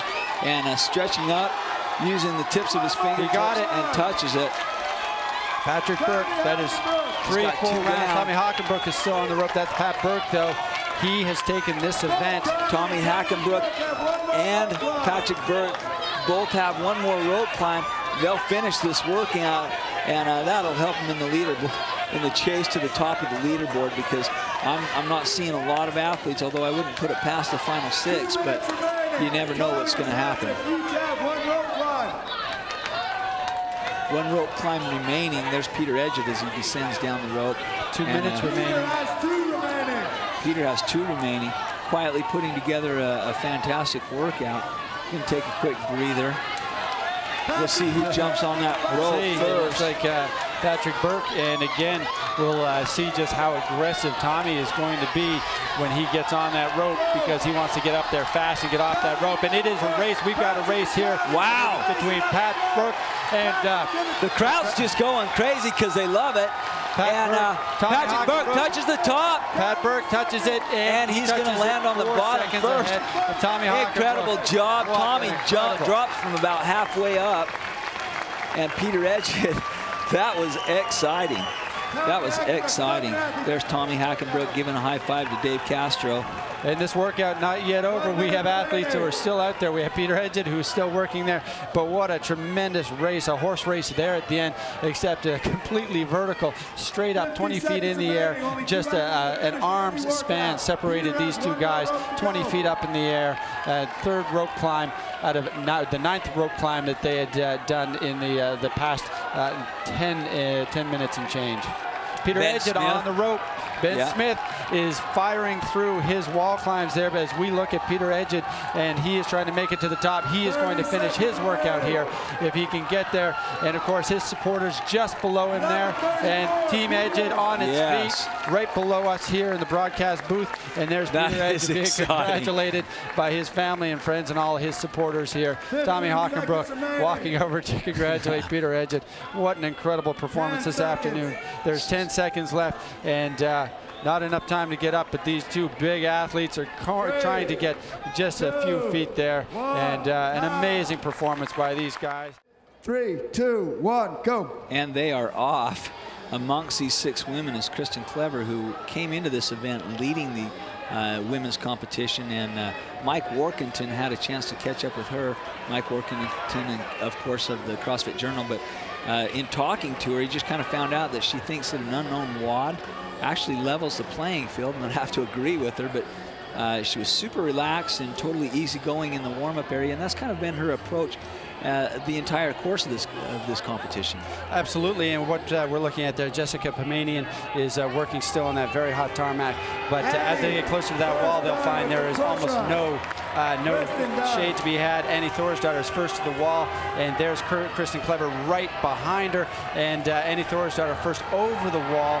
Then they have to get to the other side, and let's see who's willing to jump. They both hit the ground, and they are off to their bar, directed to their bar, and now it's overhead squats. They have 21 of these to finish before they get the opportunity to go back over that wall. No rep for Annie. She was called no rep. She's got to open her hips at the top. And that is definitely not what you want to hear, especially when the margins are going to be close. She needs all of the ground that she can gain to make a jump to catch Kristen Clever. We have Julie Fouché. We were just watching her scramble over the wall. Christy Phillips right there working through her overhead squats, and right behind her was Valerie Mackenzie Voveril. We also have 2004 push-ups. Kristen Clever. Jocking her hands up, she is the first back to the wall. Looks like Kristen is the first one done with the overhead squat portion of this workout. So round 1 almost done. As soon as she can climb over this wall, she'll start in on her 30 push-ups, and that'll be round 2. There she is, touches the ground. She thinks she has to go back to the blue line, but she doesn't. She can do that at the bottom of the wall. Of course, there's no more shade any longer. The sun has advanced. There's Annie Thorisdottir again coming over the top. She was a little bit slower on the overhead squats, and again, she had at least 1 rep taken away, and they can do those push-ups much closer, as you said. But she is quick on the push-ups. She's keeping that body planked out. She has 4. Kristen Clever has to keep her body planked out too. and it is a hot surface that they're working with. They are shaking their hands off. Catching up. There's Jessica Paymanian as she goes over the wall after completing her overhead portion of the workout. Kristen takes it back, 15. Oh, they are going neck and neck there, Marty. Kristen, 17. This is precisely what you want to see, the two top athletes in the world, the two top athletes at these games going neck to neck with everything at stake here. And there are still, after this event, 2 more events yet to go over the course of the next 15 minutes or so. And that is Valerie Mackenzie-Boberil that you see there in the green, right alongside lady in red, Christy Phillips. Annie, 26. Chris, 26. Wow, they are going neck and neck. They're just exchanging reps. 26 and 26 on the push-up portion. They're pretty close to reaching their quota of 30. And Annie stands up first. And we'll stands up first, over and the wall there's Kristen first. Clever. They are neck and neck, head to head. They are trying to scale that wall, but it has been Kristen who has gotten over the top a little bit easier in the last couple of times. They are both getting over the wall. And Kristen Clever will touch the ground first. She's very proficient at these overhead squats, as we will see here shortly. I wouldn't be surprised to see her bang out 21 in a row. There's Jessica Paymanian at the bottom of your screen with Julie Fouché right next to her. And this is a great shot of Annie Thor's daughter, and Kristen Clever right behind her. Again, just as you said, Justin, getting those squats out, and the only issue with that judge could be opening the hips at the very top. He's called her back for some reps already. Kristen Clever has not put that bar down since she picked it up. And Annie does set it down. She will not be able to go unbroken, so the judge says, hey, I want you standing up straight at the top. Make sure that your hips are opening. And there's Valerie Mackenzie-Boberil reaching a good depth on that overhead squat. You've got to have pretty flexible shoulders there, Marty. And all of these athletes appear to, and there is Kristen Clever again getting to the top. Very slick, these walls. A lot of people have been running up and down them all afternoon. And again, every time Kristen Clever is deciding to jump from the top, a quick hang, and not too worried about the shake because there's not much to be had. So she's just getting at it. Chin actually dropping to the ground as she reps out each and every one of those push-ups. 2 minutes remaining of a 5-minute time cap. Once again, just to remind you folks at home, traditionally in CrossFit workouts, if you don't finish, you don't get a score. That's not been the case this weekend because these athletes do get credit for every single rep that they complete. So when the time runs out, they'll add up their score and they'll be ranked accordingly. So, however, up till this point, the person that's done the most amount of work in the first 2 heats for the female has been 2 complete rounds plus 4 push-ups, and it looks like Kristen Clever is well past that point, on her way to completing her 3rd round of push-ups.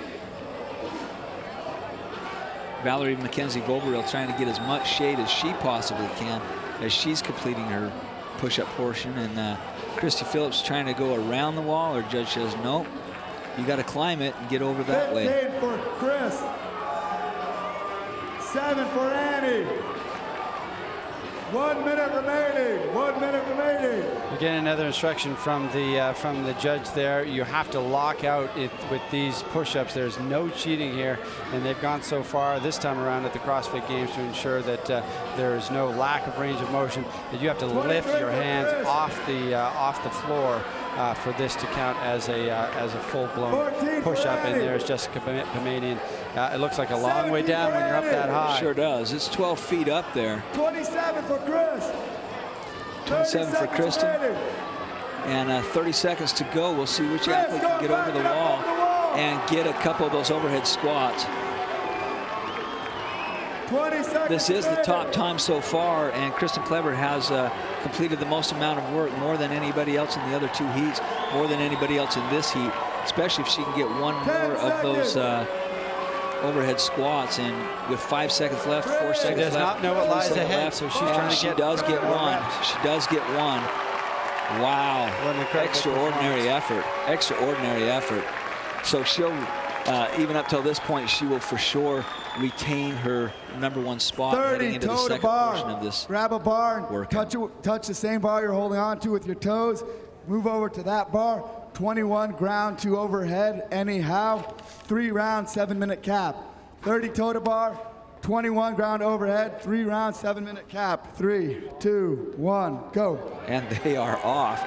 The second portion of this event has the same kind of a theme. It's 7 minutes. They have 3 rounds to complete a couplet. And the couplet is 30 toes to bar. And then Annie Thorisdottir loves the, sorry to interrupt you, but we just had a quick picture of Annie Thorisdottir, again, working right next to Kristen Clever, and they are just cycling through these toes. They each have 10, and they were just a few seconds in. There's Kristen Clever, and now watch Annie Thorisdottir just booting that, wow, the pull-up bar. And she actually had those in her regional competition. I remember seeing on a video on the main side, she had to do a workout with toes to bar, so she's very familiar with that in competition as well. This is head-to-head competition at its very best. They are side by side on your screen. They are side by side in the competition. And Christy Phillips there on your left in red, Mackenzie Vogerill on your right, and knocking out a few of those as well. And it looks like Mackenzie is, in fact, the first one walking over to her weight. That's right. She's dressed in the green right there in front of us. Valerie Mackenzie back to over the bar first. She can go ground to overhead. She's the first one to get there. She can snatch it. She can clean and jerk it. She can clean it and push press it. She could even shoulder press it if she'd like to. It looks like she's doing a little bit of a snatch, a power snatch. Chris moving to her bar. Kristen Clever moving over to her bar. We just heard from Dave Castro. Annie moving over to hers. And of course, let's not forget the person who is in the lead right now, Valerie Mackenzie Vogerill, who was the very first off the pull-up bars and is in the lead right now in the ground to overhead. But that might not last much longer, the way Kristen Clever is moving that weight overhead. And again, completely different styles. You have Kristen Clever going with a snatch style, a power snatch style, and you have a clean and jerk. That is probably the first time we've ever seen Kristen take her shirt off. 12 for Valerie. And she is just power snatching those up. She's a very proficient lifter. She likes the Olympic lifts, and it's more in her wheelhouse to do this. There's Christy Phillips in red, still working on her toes to bar. Kristen Clever right in front of us, with Annie Thorisdottir behind. Annie's got a bird's eye view of how far Kristen has progressed in this round. 15 for Chris. 18 for Valerie. So as we pointed out again, very interesting, the mix of styles here, and we are looking at Kristen Clever, who's using a power snatch and getting the bar up very efficiently, and we've got the clean and jerk, also extremely efficient. We're seeing that done right there over her shoulder by, and Valerie was using a snatch technique, and we had Annie Thorisdottir using the clean and jerk, and there's Valerie. Wow. And this is absolutely no problem. She's probably been hoping for this to come up.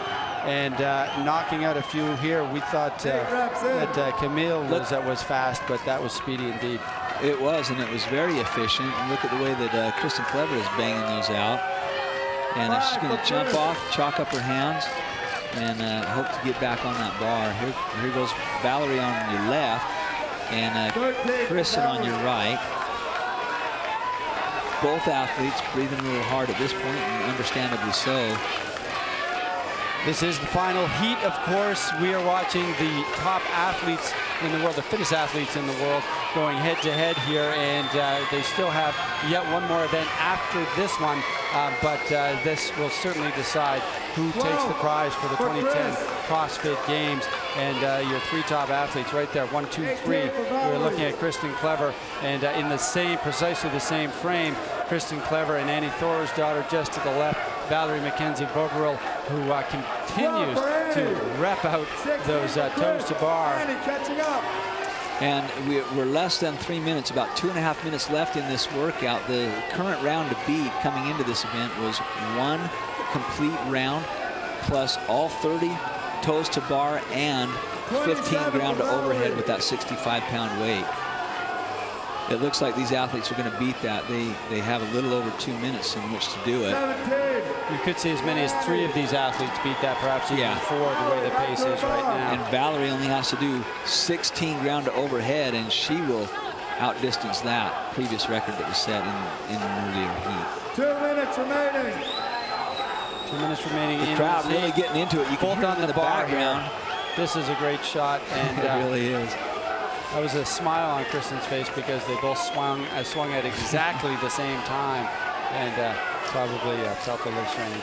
And we have Valerie about 45 seconds ahead of where they were in the last heat. And Kristen Clever now joins her fellow competitor Valerie with a 65-pound barbell. Both of these athletes could beat the high score, the fast score from the previous heat. And Annie Thorisdottir, don't write her off either. She only has a few more of the toes to bar. 8 for Valerie. Looks like we have 3 athletes who are in a position to completely obliterate the rounds to beat. So she's got a minute to win it. And 1 minute remaining. And look at those styles side by side, powering them up. What a fantastic picture this is. Snatch style, clean and jerk style, both of them perfectly efficient in their movements. Both of them really getting a lot of work done there. 12 for Kristen. 13 Valerie. 13 for Kristen. She just caught the leader, Valerie. 14 Valerie. 14 Valerie. We've got ourselves a race. 14 Kristen. 15 Kristen. Valerie 15, 30 seconds. I think that Kristen is... Annie Thorisdottir is very close as well. She's not putting that bar down. 17, 18, 18. Wow. They did beat the previous best time with... They still have 15 seconds left to work. 21, Chris back. And Kristen completes 2 full rounds. Let's see if she can get a couple of these in. She is taking it. 3, There's 3, 2, 1. Time. Wow. It looks like Kristen really wants that title of the world's fittest female, and she is well on her way to establishing herself as such. They only have one event or one portion of the final 30 event seconds left. to go. Burpee wall jumps. All the way down, chest touches, up and over. That's 1. Chest touches on the other side, up and over. That's 2. 5, 2 rope ascents. That's 1 round. 3 rounds, 12-minute cap. 3, 2, 1, go. And they are off. The instructions are brief. No time to ask questions. And we see Kristen Clever jumping over that wall. She's a shorter competitor. Annie's a taller competitor, yet Kristen is beating her on it. And a great overhead shot. A fantastic overhead shot. You are looking directly down at the stadium floor at the Home Depot Center as 6 of the fittest women on the planet go head-to-head to decide who walks away with that singular title. And we have Kristen Clever very far in the lead. She is at the top of your screen, continuing to fight head-to-head. Battling on that particular wall with Annie Thorisdottir. And as we continue to go down in the green headpiece, that is Valerie Mackenzie Vobero, who did a fantastic job. And we have on the rope already, we have Kristen. And I just have to say, I think that the programming this weekend has been excellent. I think it has succeeded and exceeded anything that has happened up until this point, and it's really succeeded in establishing who the fittest person is by providing well-rounded workouts and well-rounded tests to establish somebody that has generally physically prepared. That's a very, very good point. And you can have this debate with all sorts of people over who the fittest people in the world is, whether it's a triathlete, whether it's a decathlete, whether it's a marathoner. Bring any one of those people in here. Show very fit people indeed in their own way, but bring them into this stadium floor with this apparatus and give them the challenges that these people have been faced with, and 30 seconds to think about it, and then set them off, and we'll see who does what. And that's real life applicable. I mean, sometimes in life you don't know what's going to come up next. And you just have to go and be prepared to do anything on a moment's notice. And that's very much the way that this workout is playing out too. And you make a very good point, because when I'm fighting crime in my costume, I do a lot of scaling with my ropes in my utility belt, and you never know what sort of situation I'm going to find myself in. Marty, And, just what exactly does that costume look like? well, if I told you, that would be the jig would be up, and I wouldn't be able to continue to fight crime the way I do. And we are looking at Annie Thorisdottir, a lot of support right there behind her. I didn't think you had any crime in Toronto. Perhaps that's because you've been doing your job. Not since I got there, anyway. And, of course, the crime rate has gone down in Carson as well since I've been here. And we are looking at Annie Thorisdottir. You were looking at the Icelandic flag just behind her. Her supporters right there in the corner, picking the right spot to watch this event. And we are looking at Valerie McKenzie-Voberl having a tremendous afternoon in this incredibly difficult workout. She was so excited after the last workout earlier today. Thumbs up on that. But again, this is the hardest part perhaps of the entire weekend. And some of these athletes stalling within literally spitting distance of that top of that rope. And I mean spitting distance, we're talking half a foot, we're talking 7 inches, maybe a full foot, but right there. And Christy Phillips very close to the top. She wants to lock her feet in and make sure it's there. And again, she didn't get it. And not only that, burned the hands, but she hit awful hard. Now the score to beat, the rounds to beat, is 2 complete rounds plus 1 rope climb that was set by Rebecca Voigt, who is team members. I shouldn't say team members really, but goes to the same affiliate as Kristen Clever there. Those 2 young ladies are going to chalk up. Kristen Clever on the left, Annie Thorisdottir on the right. Annie and Chris both starting their first rope. Big jump. That was beautiful. She wants to get up there and wants to get up there fast. Christy Phillips, though, by the way, standing up just off your screen. She looks good. She looks strong. Not injured coming off that rope, so she is going to give it another try. But we're watching Kristen Clever right now. Annie wow. won. Chris won. There goes Annie. She thrilled the crowd last night with her first place performance on the sandbag, where they had to move sandbags all the way across the stadium. 1 more for Chris, 1 more for Annie on the second round. Okay, so they're 4 minutes and 25 seconds into this workout. There is a cap of 12 minutes. So far, we have not had a female athlete complete this workout. We've had 3 men in the second heat, but no women up to this point. If it's going to happen, it has to happen in this. Annie appears to be taking the lead. She has a lot of height and a lot of women on the rope right now. We're looking at Christy Phillips also make her way up, but this is the battle that matters, and it's Annie Thorisdottir. She hits the top, wow. And you don't want to stall out at the top. We've seen that again and again, but that hasn't stopped Kristen Clever. She's making her way down. 1 more round for these 2 ladies. 1 more round for these 2, and they have enough time to do it, if only just. It took them 5 minutes, being relatively fresh, to get those first 2 rounds done, and they are back at the wall. But Marty, even if Annie does take first in this portion of the workout, this is scored separately, but will it be enough to close the gap and overtake Kristen? Not when she's taken first in the previous 2 events. Great view of these 2 athletes on opposite sides of the wall, and trying to battle each other and battle the task at hand. And we are watching Julie Fouché getting up the rope very efficiently. Wow, again, that's one cool. of these athletes with a gymnastic background, very confident on the rope. These gymnasts start She's using her feet in a different way, it looked like. It was hard to tell. But there's Kristen Clever right there. Annie's done. She has 2 rope climbs. Very efficient way. Wow, She Annie is pulling ahead. Annie is pulling away. 6 minutes into the workout, halfway in the time limit that they've been given, but I think they shall definitely finish this workout. She only has to climb that rope twice.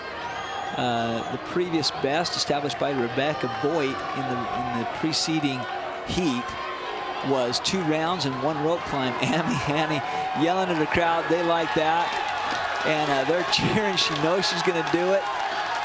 And supporters from all over behind both of these women who are on the rope right there. You have Annie Thorisdottir. Just out of the screen is Valerie McKenzie-Voberl, and a lot of support for her as well. You can see an Icelandic flag, or you could just a few moments ago.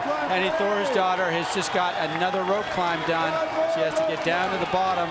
Think about how long she needs to rest to get back up to the top. And in true warrior fashion, Kristen probably knows, and I don't know what the scoring is, but she probably feels like she has this competition in the bag, but she's not letting up. Well, she has no idea how any of the other competitors have done. None whatsoever. Yeah, well, that's a great point, and I forgot about that. She doesn't know what the standings are, and she wants to ensure you want to win every event. That's what every one of these athletes wanted to do. Nobody's sitting on their hands. Kristen Clever, here we have Annie Thorisdottir and Kristen Clever head-to-head. They are no more than 6 feet apart, going 20 feet up on these ropes. Man, the crowd's really getting into it. Everybody's on their feet. And this will be Annie Thorisdottir winning this event and winning the entire afternoon. And they both touched at the same time. What an incredible performance by the two top athletes coming into this particular event. And they look to remain the two top athletes at the CrossFit Games. Of course, Kristen Clever is not done the event. She still has one more rope climb to make, so well ahead of her competitors. But nobody else leading into this had even completed the event. One more rope climb for Chris. And Annie just won this last couplet, but we don't know who's won the overall event. But by doing that and finishing this workout, that definitely helped her in that race for the title of the world's fittest female. Of course, all three of the events that we've been watching for the past few minutes this afternoon, all of them will be scored as separate events. Wow. And Annie took the last one. Julia's quietly been putting together one heck of making it a race and putting together one heck of a workout. 5 minutes left. 7:47 for Chris. 7:37 for Kristen Clever. She finishes the workout. She finishes her 2010 CrossFit Games. All that's left is for her to cheer on her fellow competitors and wait for the results. And she's on her way down there. There's Julie Fouché. She knows how to use her feet to clamp it off. She's doing it differently than all the others. Looks like she's doing it kind of with her knees there. She loops it around the bottom foot and uses the top foot for leverage and pushes out on it, and it creates almost like a slip knot effect on for her to hook her weight into, but her top foot just missed there, and she touches the top. And I think that Valerie McKenzie-Voberil has the time to finish this workout too. The winning time completed by Annie Thorisdottir, 7 minutes and 34 seconds. We're at the 9 minute and 34 second mark. Julie Fouché putting together an incredible workout. We're now looking at Valerie McKenzie-Voberil as well. Julie Fouché has done the workout as well. So 3 women out of the 6 have completed this workout. Interesting, because up until this point, none of the previous women completed the workout. And Annie up in the stands with some fellow supporters. And these athletes did not get here on their own, Marty. No, that's for sure. She's on her phone, probably to Iceland, no doubt, where it's very, very late, where friends and family are watching on online or at their gym, the boot camp gym. And if I could send out greetings in Icelandic, I surely would, but unfortunately I can't. Of all the languages I speak, that's being the Renaissance man that you are, I've always had trouble with that one. That one and Basque. Those are the 2 languages I tend to have the most difficulty with. And we're looking at Valerie McKenzie-Voberil, pardon me, Christy Phillips, trying to get this workout done as well.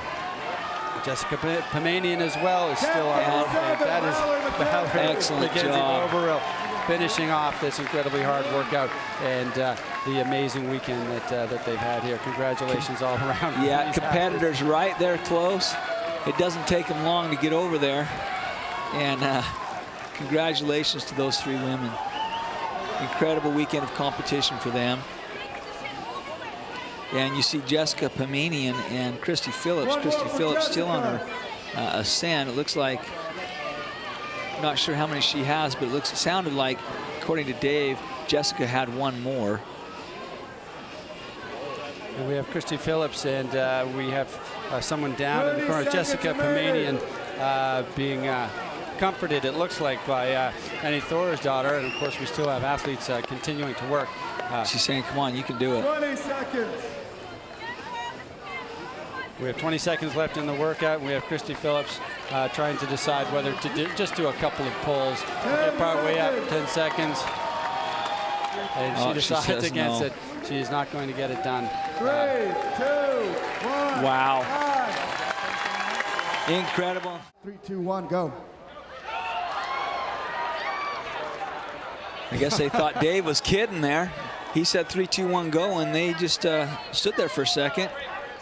The crowd even got into instructing them to get going. These are some good body weight athletes, especially Chris Spieler. When you think of body weight Metcon work, you think about Chris Spieler. Boy, you got that right. He has some records when it comes to that. But you know what? Also very efficient is Mikko Salo is also Look how fast Mikko's fast. going. He's going very fast. You got to think as well. He's got a 1 minute and 11 second grace.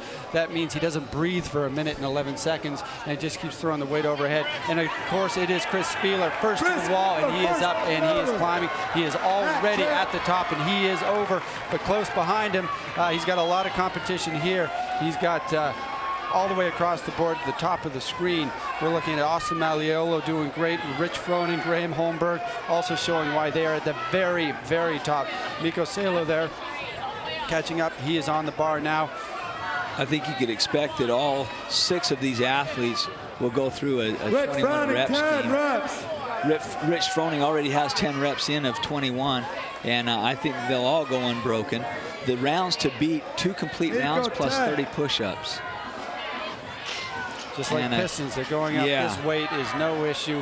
Holding the weight, keeping it overhead, not a problem. And it looks like Rich Froning back over, Matt Chan back over. Matt Chan, a firefighter used to obstacles like this. Rich Froning. Oh, Matt Chan. Wow. Rich Froning jumped all the way down. That's a 12-foot drop. Starting their push. Sacrificing the body there, hopefully not twisting an ankle. Chris starting his push-ups.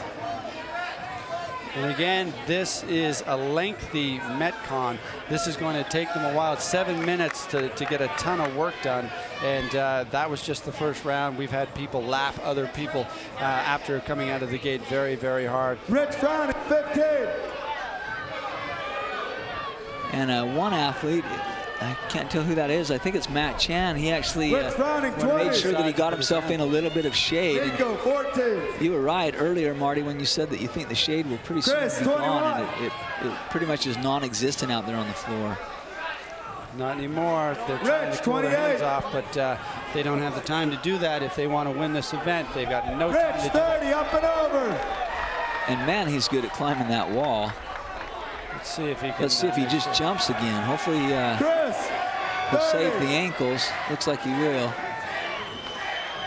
He's the first one over again. Chris Spieler looks to be the second one coming over. Chris Spieler is not giving up on his opportunity here to sit at the very top.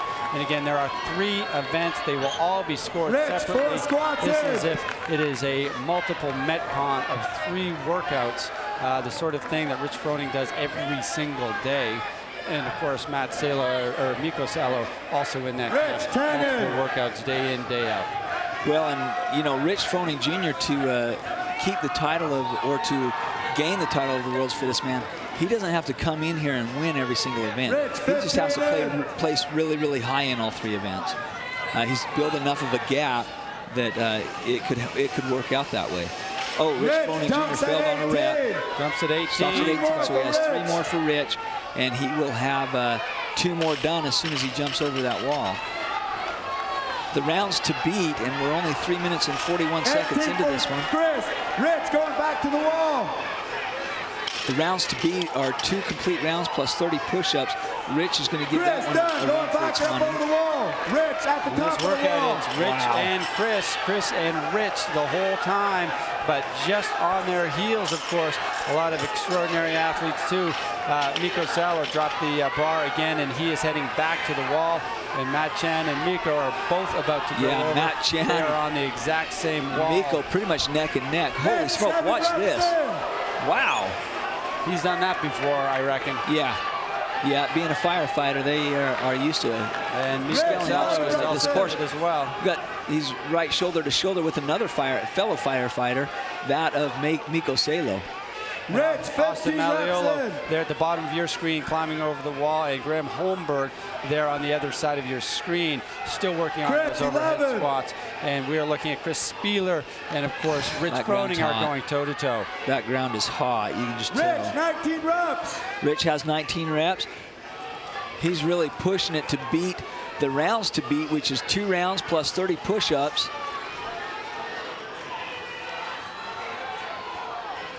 They want to make sure that these athletes stay in the plank position. You can't bring your shoulders up and then kind of snake it or worm it up. Whew, that is hot ground, Rich says. 27 reps for Rich Brown. He only has 3 more, and he will tie the record so far, and that was established in the second heat. And there's 30 now. 30 for Rich. Up If and he over scales the that wall. wall, he's at 5 minutes and 22 seconds. Boy, he's a strong athlete. His hips up. Yeah, he's got his leg twisted around there a little bit in that gap Yeah. underneath the pole at the top. Decides to jump down again. He's already taking the lead here. This is what you wanted to see out of your top athletes Rich in the could be last first heat. athlete to finish this workout today. Oh, Dave's giving a little bit away. These athletes don't know what the other competitors have done, but yet Dave said out loud he could be the first one to complete this workout. So that gives Rich the go-ahead to know that he's doing well. Spiel coming over. Spiel coming over as well. Chris Spieler getting pretty close to it, picking up that bar, and he's going to get himself a pretty good time too. Now, let's not forget we got Miko But Salo. you know, Marty, that Rich is for sure in the top 6 because he's outdistanced every other athlete in the first 2 heats. So he's in the top 6, and that's the lowest score he'll get for this workout. And you also have the very, very consistent Miko Salo coming in at 5th place or 6th place across the board and doing very well. We'll have to wait and see. 25 seconds, and boy, the shoulders are getting pretty tired. Rich Brown. Wow! Finished with He did finish. He's got to get over the rope. He's got to get over the rope. He's got 15 seconds in which to do that. 49. He's got 10 seconds. 10 in which to do seconds. it. 10 seconds. Oh, he finishes the workout. So he'll take first. He'll get 1 point for this round. Time. Time. Time. Rich Brown, the only athlete to finish the workout. Time. So now he knows he just got Time. 1. Rico, time. Now he knows he just got a 1 point. 30 toe to bar. The bar you hang from is the bar you touch. Run across to that bar. 21 ground to overhead. 30 toe to bar. Run across. 21 ground to overhead. 3 rounds. 7-minute cap. 3, 2, 1, go. All right, this is the start of the second event of this event triplet, I guess is one of the best ways to think of it. Each one of these events in the last event, or components of the last event of the day, is going to be ranked separately. And again, just to remind you, it's not 1 point that Rich Froning gets. The rank is first in that in that particular part of this workout, again, because it is scored as its own separate event. They had just 30 seconds for their instruction and then had to get back on the bar. Again, it is a lot of toes to bar just to kick things off. We're looking at 30 toes to bar, and then we're talking about 21 ground to overhead with 95 pounds. Chris, well known for having body weight movements very much in his wheelhouse.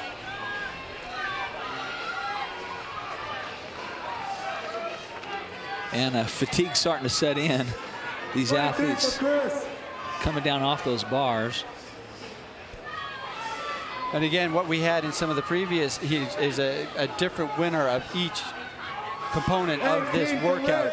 And we're waiting to see whether that will be the case this time around again, where we have one winner in the first component, a completely different winner in the second component, and then a third winner, different winner. And there's Miko Salo there, and again, the judge watching his feet, and it looks like perhaps Miko Salo is on too low a bar because he really can't get the swing going. He should perhaps decide to take a slightly higher bar. Well, and Chris cleaning it and then jerking it.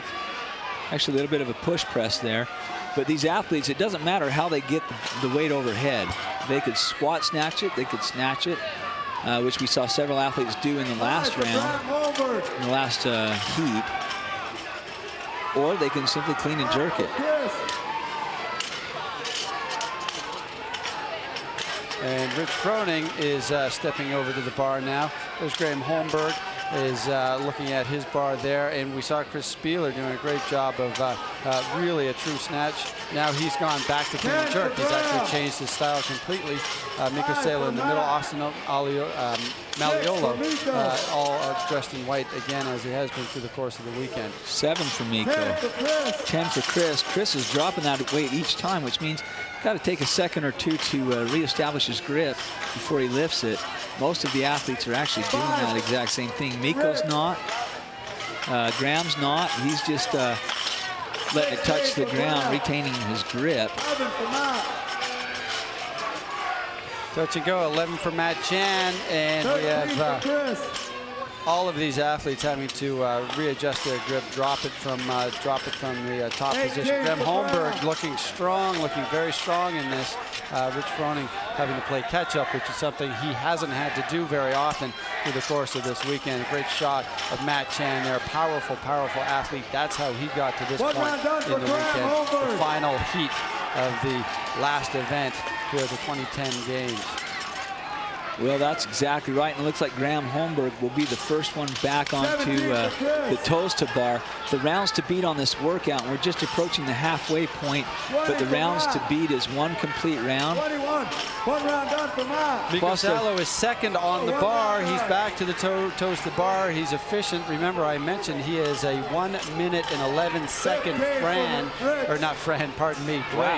And he is back in there, and we are looking at Chris Spieler now make his way back to the bar as well. One more for Chris. It looks like he had a no rep. Rich Froning, it looks like a lot of gas taken out of the tank in that first workout in which he won. He was the only athlete of the entire day to complete that workout. There's Miko Salo right there. 7-minute time period or time cap, but these athletes, even though they might not get it done, that doesn't matter. What does matter is the amount of work that they perform. That's going to help them in the overall rankings. 16 for Graham. Looks like Rich Froning on the left of your screen there is slowing down quite a bit. He's a gentleman that's used to this kind of volume, but he's shaking his head. You can tell that he's getting pretty tuckered out. All of these guys had to put a lot of effort into that preceding event, and he was the guy who won that event. But again, he is right now having to play catch-up, and as I mentioned, it's not something he's used to doing over the course of this weekend anyway. And we're looking at Graham Holmberg looking very, very strong, and he led out of the first set of toes to bar. Chris Spieler likes this particular movement. He's proficient at it as well. Graham Holmberg, though, was the first off the bar, the first to the barbell, and he was followed very closely by Chris Spieler. Miko got there a little bit more slowly, but managed to be first back to the pull-up bars, or second back to the pull-up bars because of his speed on the barbell. And Graham Holmberg, again, showing people precisely why he was at the very top of the rankings for quite a long time this weekend, and he wants to get back up there if it is possible. He wants to take as many first rankings in this last 2 events that he possibly can, and he's doing everything he can to do that. 5 for Graham. Well, and if Graham, he has 1 minute and 15 seconds, but if he can get more than 19 ground to overhead, then that'll put him higher than anybody else in this so far in this event. And Chris is going to come over and address the bar. Only 2 athletes on the barbells at this point, and that's Graham Holmberg and Chris Spieler. There's Miko Salo. He's got one more, I think. Miko Salo, I think, has one more. Let's see how he does when he gets back to the barbell, and how quickly he is, how much he is willing to put into this work. And I think Miko Salo was looking for sort of workout where he could really get out there and let the engine run, as it were. And boy, these athletes have just been put through the ringer this weekend, and you can tell they are tired after so many events. 20 seconds remaining, and Miko Salo can do a very good job of getting very close to the top in this particular event because he is so fast with the barbell. But all of these guys are Matt Chan. The one guy who isn't dropping it after every rep is Miko Salo. So let's see if he can move get close enough to maybe take a second. And Marty, they have had, over the course of these 3 days, they have actually had 9 different, 5, I guess you can call them events or scoring specific Chest events. touches the ground, up and over the wall. That's 1, down on the other side. Up and over the wall. That's 2, 5 of those. 3 rope climbs, 3 rounds, 12 minutes. 3, 2, 1, go. Wow. Austin Malleolo kind of looking around, where do I go? And he's late getting to the ground on that first burpee. But there's a 12-minute time limit. The time to beat, we have had 3, I think, male athletes that completed this in the last heat, and that was 10 minutes and 47 seconds is the time to beat. We could expect several of these athletes where they are at the top of the leaderboard. They've proven themselves already in the previous 6 events that they are quite proficient at finishing workouts. We could expect that they would, nothing would be different here. These are the best of the best, and let's see if that does in fact come to pass. These are the guys with the highest ranking coming into the final events of the day, and they are all going head-to-head here, the top 6 athletes. We have Chris Spieler, we have Austin Malleolo at the bottom of your screen, Nico Sallo, of course, we got Matt Chan next to him, and Graham Holmberg, Rich Froning are the very first to get to the ropes. These guys have gone back and forth with the lead over the past couple of days. The crowd already starting to get to the feet. How quickly they get to the rope and decide that they're going to tackle it. Again, you really have to think long and hard. It is 20 feet straight up, and whether these guys have what it takes. And there is Graham Holmberg and Chris Rich Spieler. is going to take off the wrist straps. Graham Holmberg, looks like he is him and Chris Spieler. Okay, they both touch pretty much at the same time. This is a bodyweight movement, pure and simple right here. It's 10:37 by Patrick Burke. Time to beat is 10:37. So these athletes now know that at least one previous athlete has finished the workout. And there's Nico Sallo. That's all they to know. the top. Now he's got to come back down. And there's Chris Spieler. Wow, Chris He's is an back on the animal when it rope. comes to this stuff. And I have no doubt he'll finish this workout. This is right in his wheelhouse. Although we don't know what the grip has gone through the last 3 days. Chris Spieler, 2. Wow. Chris is just climbing that rope like nothing. Graham Holmberg doing a pretty good job with the foot clamp technique. What you don't want to do is pause. Look at Rich. Rich Froning doing what he can. He's struggling to get up there. Again, the grip is all but gone in these guys, but they've got a lot more work ahead. And Graham Holmberg touching, and he's on his way back down. He's gotten 2 rope climbs so far. Nico Sallo is on his way up and just about to hit his second. And Chris Spieler, that is his 3rd. Boy, I'm sure that Rich knows that he cannot afford to do poorly on this workout, on this event, but he's in trouble. He's tried that 3 or 4 times. You've got Graham Holmberg, who's close. You have all these guys wanting another piece of that. Yeah, Graham's that title. nipping at his heels, and Matt Chan is just shooting himself up that rope, using the foot technique on the way down so that he doesn't burn his hands. There's a good shot of Chris Spieler just hammering away at those over-the-wall burpees. Establishing a big lead, and we have Austin Malleolo, who's back at the wall as well. They're the only 2 guys doing burpees right now, and we've got Nico Sallo about to get back on that rope. Graham Holmberg going up and over the wall. Pretty clear whether you have a missed rep or not on jumping over a wall. You either get over or you don't, so the judge's job is just a touch easier at this last portion, but they have been working hard throughout the course of these events. And hats off to those judges and the volunteers. They've done an incredible job. Chris Spieler back to the rope, and we still have Nico trying to get to the top for his 3rd rope climb. He needs that grip, and he's down. Didn't get it. And down comes Matt Chan. What event there's Graham Holmberg. Yeah, that was in fact a burpee. One of the hardest burpees you're ever going to do. That's lie face down and try and drag yourself back onto your feet.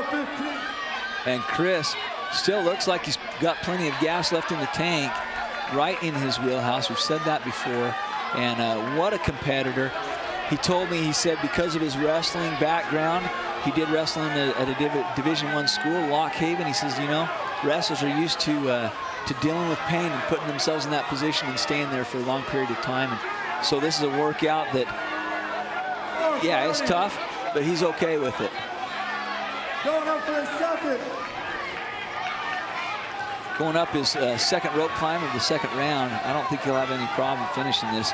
We're just approaching the 5-minute mark of a 12-minute workout. We've got last year's champion. Well, you can't see him right now, but on your screen is Graham Holmberg. Graham Holmberg doing a great job getting back up. And Mikko Salo lost his foot grip again. That's all it was. He was looking down at his feet the whole way up. He had a great foot grip. He was heading up, and he was doing a great job getting there, but he could not get there. He lost his foot grip, perhaps maybe 3 feet from the top. Incredibly disappointing. And he came down fast and hard. The grip was gone, tearing up his hands. Yeah, I was going to say, he's over there and he's gripping his hands. It almost looks like he might have burned them. And there's, wow, a very impressive Chris Spieler. Spieler's back 2 rounds down. 5:46, 2 rounds down. We're going to see some more men finish this workout this time around. He's done 2 rounds in 5:46. Chris Spieler on his 3rd round. And the time to beat on 3 rounds is 10 minutes and 37 seconds. So he's got just shy of 5 minutes to beat the best time on the day.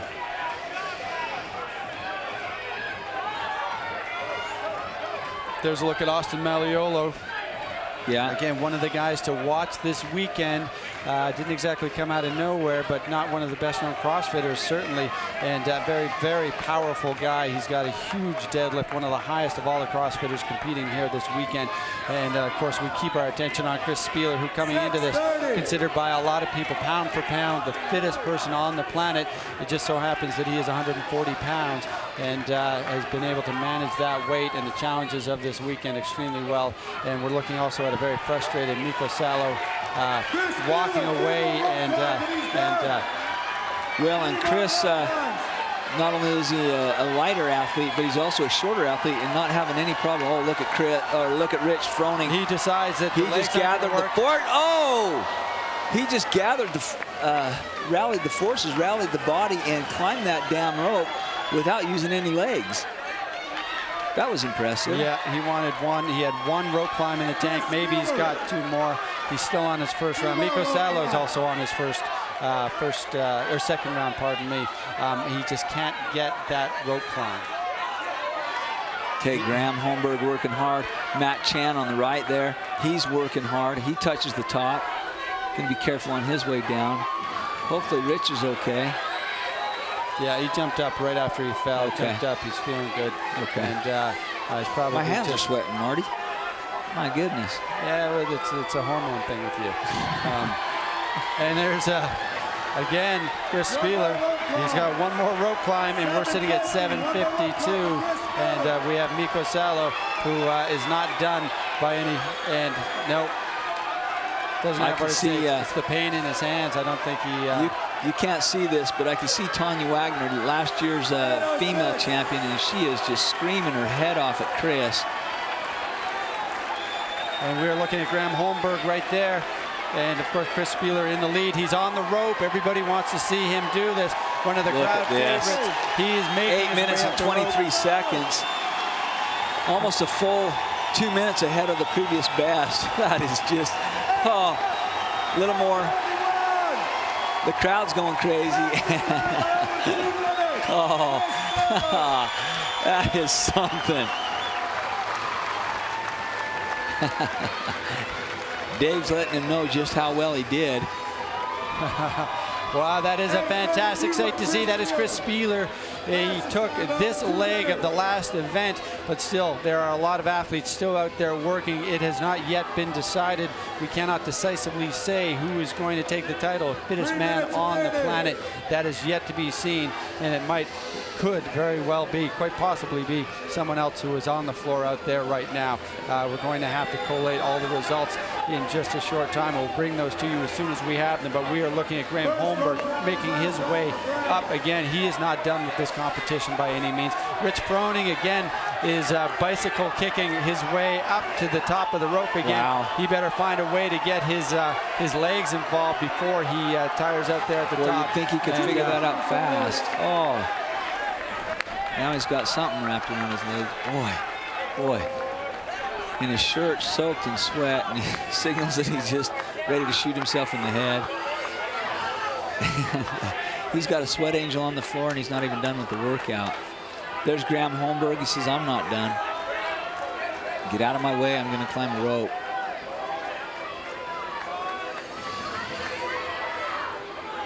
Graham Holmberg back on the rope and getting close to the top again. What an incredible view. And the view from up there is going to be spectacular. Hanging on with one hand and then the other just to get the little bit of blood back into the fingertips so he can finish it. One more for Graham and he will finish this workout. Not many guys able to say that. Mikko Salo can't get that foot hook in, and crowd wants to see him go one more time. He wants to go up one more time, but he can't get that foot hook in. He's trying to figure out. He's not done. Wants to get up at 10:40. Got a little bit of time left. We have Austin Malleolo jumping onto the rope. He's not done either. He's climbing up, and he takes. He's a flexible guy. He's bringing his knees up high. He locks it in. He's basically squatting up that rope. Marty, we have about a minute left in this workout, and I got to tell you, this is a year's worth of dieting hard, or at least eating correctly the right way, either a zone or paleo meals, and 2-a-days, for some athletes 3-a-days, trying to get the appropriate rest, staying hydrated, and it's all culminating into this final minute here for these athletes, and over a hard-fought weekend. Almost down to 30 seconds, and we've got Rich Froning making another try at the top. Matt Chan just hit the top as well. Graham Holmberg doing his Spider-Man thing. He hanging on by one hand and not quite there. He thought he was there. He needs to touch it, and that was it. And there's Rich Froning getting it, and he should go down hand over hand. Both these guys collapsing in a heap, dropping from about 10 feet up. And we have Mikko Salo, his hands, too much pain. He can't get a hold of that rope again. Can't bear to do it, and disappointed. And 6 seconds. Holmberg. And Rich still going hard right at the end. Time.